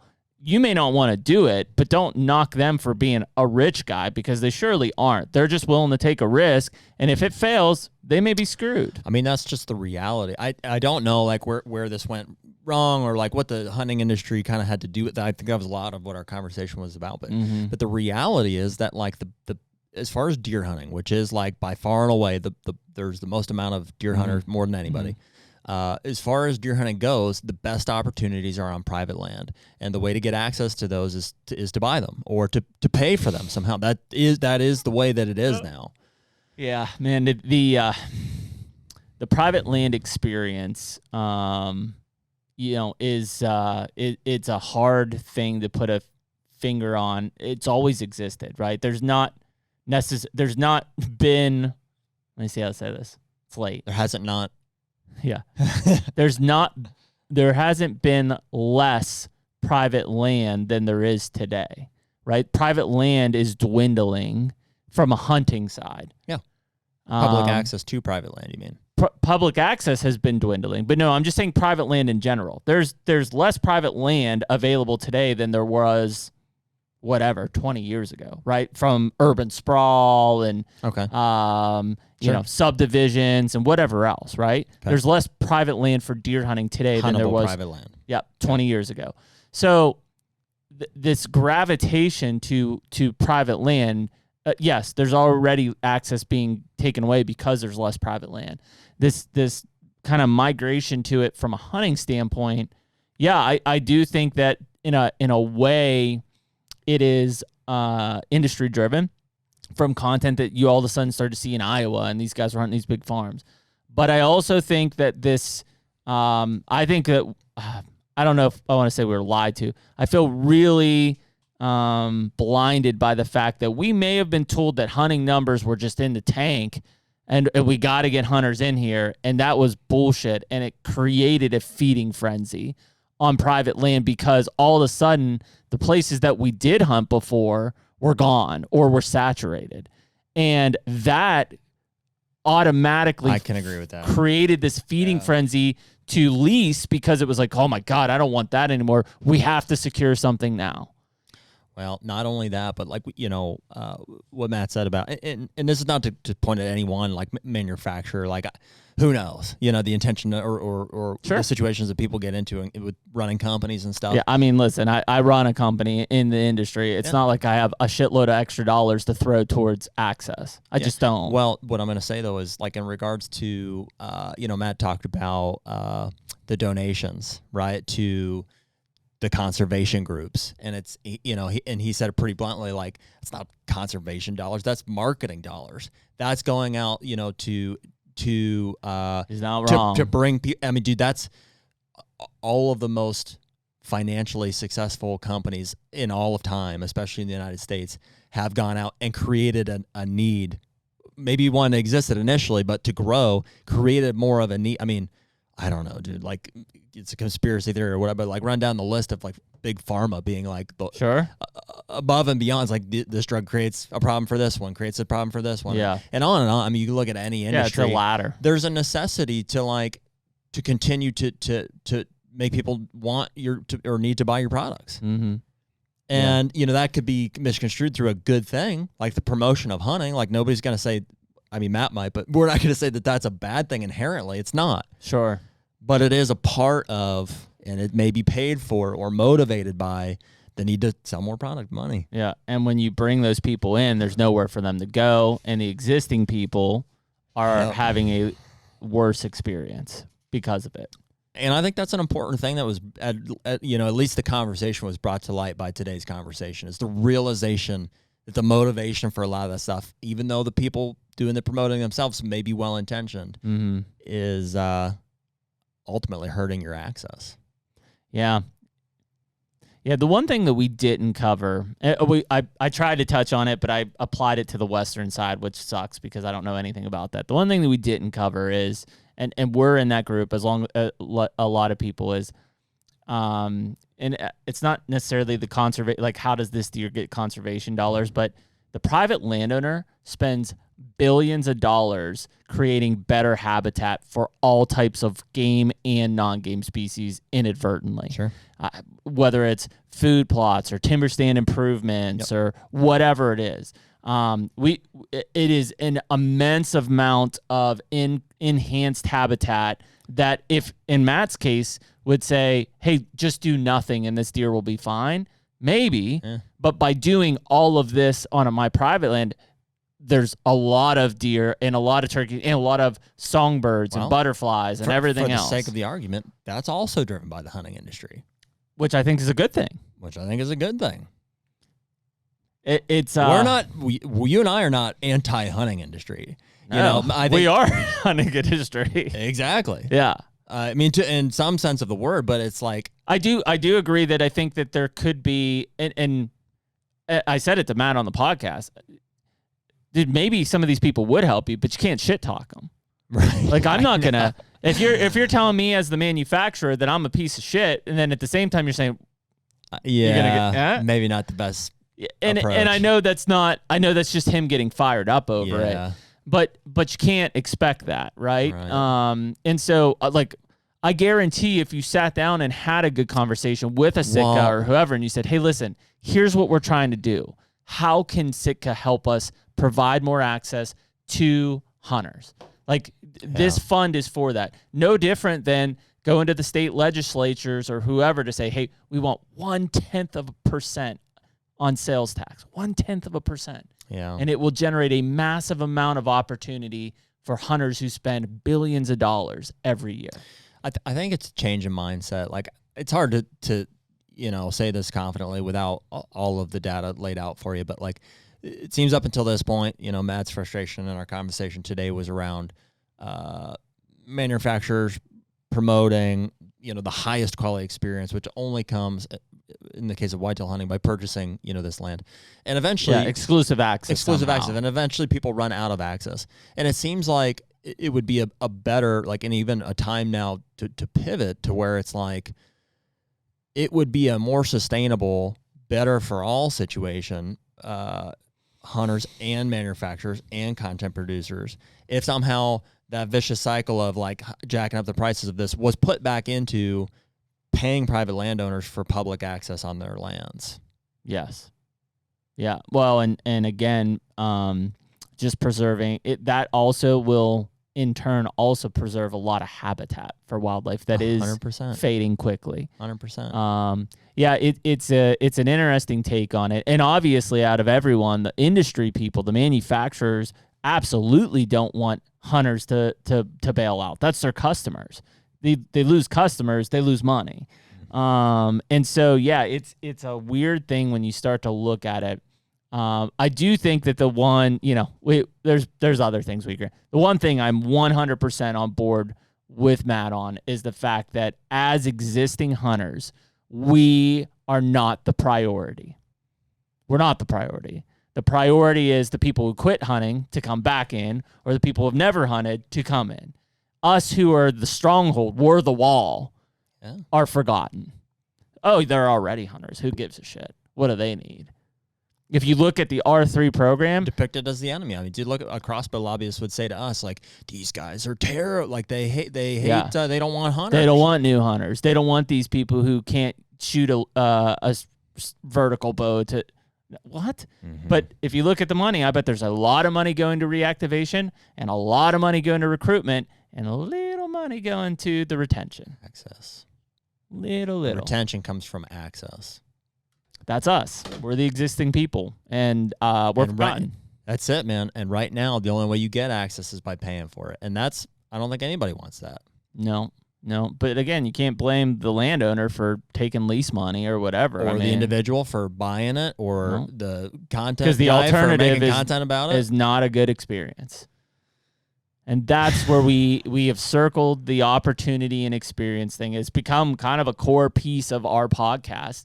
And transparently, we have a lot of really good experiences because of what we've worked hard to develop. We also still have some pretty bad experiences when we try to go outside our core box, because we want to do things like everybody else does. And then we do them and we're like, well, that's dog shit. Why would we do that? Like, we care about hunting. Hunting, it means so much to us. And for such a short time, I can't do that every day. That's miserable. Why would anybody want to do it? Because it's the only option you have, because you as the active hunter are forgotten by the same people who said, hey, come in with us. We'll take care of you. You'll love this. It's fun. That's what happens. Once they have you, on to the next. It's an interesting conversation. I hope that nobody will ever say that we just have people on like it's an echo chamber, like they're going to agree with us, because I knew we were going to disagree with him on a lot. Mm-hmm. And I didn't know if we would agree with him on much, to be honest, when we got into it. Yep. I think in the end we ended up agreeing on a lot. Yeah, more than I thought. And obviously, and you commented on the way things are said and who's attacked. Probably not the right approach. But yeah, I think especially because we know a lot of those guys personally, and we know that they're not. Yeah, right. They're not ill intentions, and maybe it is. Although the hard part is there from a recruitment side or a reactivation side. I bet they're doing a bang up job. Doing a good job, you mean? Recruiting a lot of people? Or reactivating a bunch of people. Who are you talking about? The hunting public and Hushin and the guys that 100%. That he pulled out. 100%. And I will stick to my opinion, which is I don't think that that's a bad thing. I think no. I don't think there's anything wrong. Yes, at some point you start to make money from that, but that any successful business or operation will yield that. Well, and I don't think you can stop it as a hunting community. I don't think you can stop recruitment and reactivation completely, but we sure as hell have to do a better job for access in order to be able to handle those recruitment and reactivations. Well, at some point it stalls out. It checks itself, because it's like, those guys can do the best job ever at promoting people. But the outflow is offsetting it. Yeah. Because people are like, screw this, I'm leaving. Yeah, they're like, it's great content. I would love to do that, but like I can't find a piece of public land that's not completely new person loaded. Comes in, old person goes out because they're like, screw this. So it's a wash. Right. And that's what happens. That if you look at a lot of the statistics and what people say, they're like, man, we got to recruit more people because we're losing so much. Did anybody stop and think that you're losing people because you're putting people in? I did think it was really interesting, his point about, social media and how, we're so afraid that it's the lack of hunter number that scares us. We're like, well, if we lose hunters, we lose strength against the anti-hunters. And the point that he kind of brought to light was basically like, well, in reality, or like at least in recently it's been the overexposure, like it's the number of hunters that drives that basically, is like whether it's Bomar spearing a bear or it's these girls that shot the lions and stuff. That's what's friggin' firing them up, and not that they did anything inherently wrong, but you see the conflict that exists because of that, and especially the exposure into new audiences, and obviously he's the awesome. Optics, yeah. Think Joe Rogan. Joe Rogan is not traditionally a hunter, right? Was brought into hunting via Cam and Steve Rinella and these other guys. Yeah. And look at Joe's audience. And inevitably, I'm sure there's a large part of Joe's audience that do not like that he hunts. Sure. A large part of it. Sure. So those optics that are happening, in one way you could look at Joe as one of the most influential hunters out there because people know him. Dude, perfect case in point there. Like Joe is not financially motivated to inspire new hunters. None. He just loves to hunt. Like he loves to hunt. He loves to eat elk. Loves talking about it, and undoubtedly that's inspiring a ton of hunters.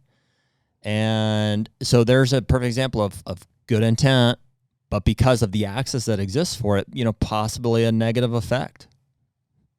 Tough place to be in a social media mindset and just a media mindset of connectivity and all the things that we think optically look great could be having a major negative effect on the experience that many people, and specifically the people who have been doing this their whole life, their quality of hunt has degraded greatly. Yeah, and silencing yourself, not creating content that you love, don't do that. Don't do that. That's not the answer. We'll figure the access thing out. I mean, we want to see it. We want to watch YouTube. We want to watch the guy that I don't know you don't know me, but you created a cool hunt in Kansas or Pennsylvania or Ohio, and I watched it, and I'm like, damn, that was awesome.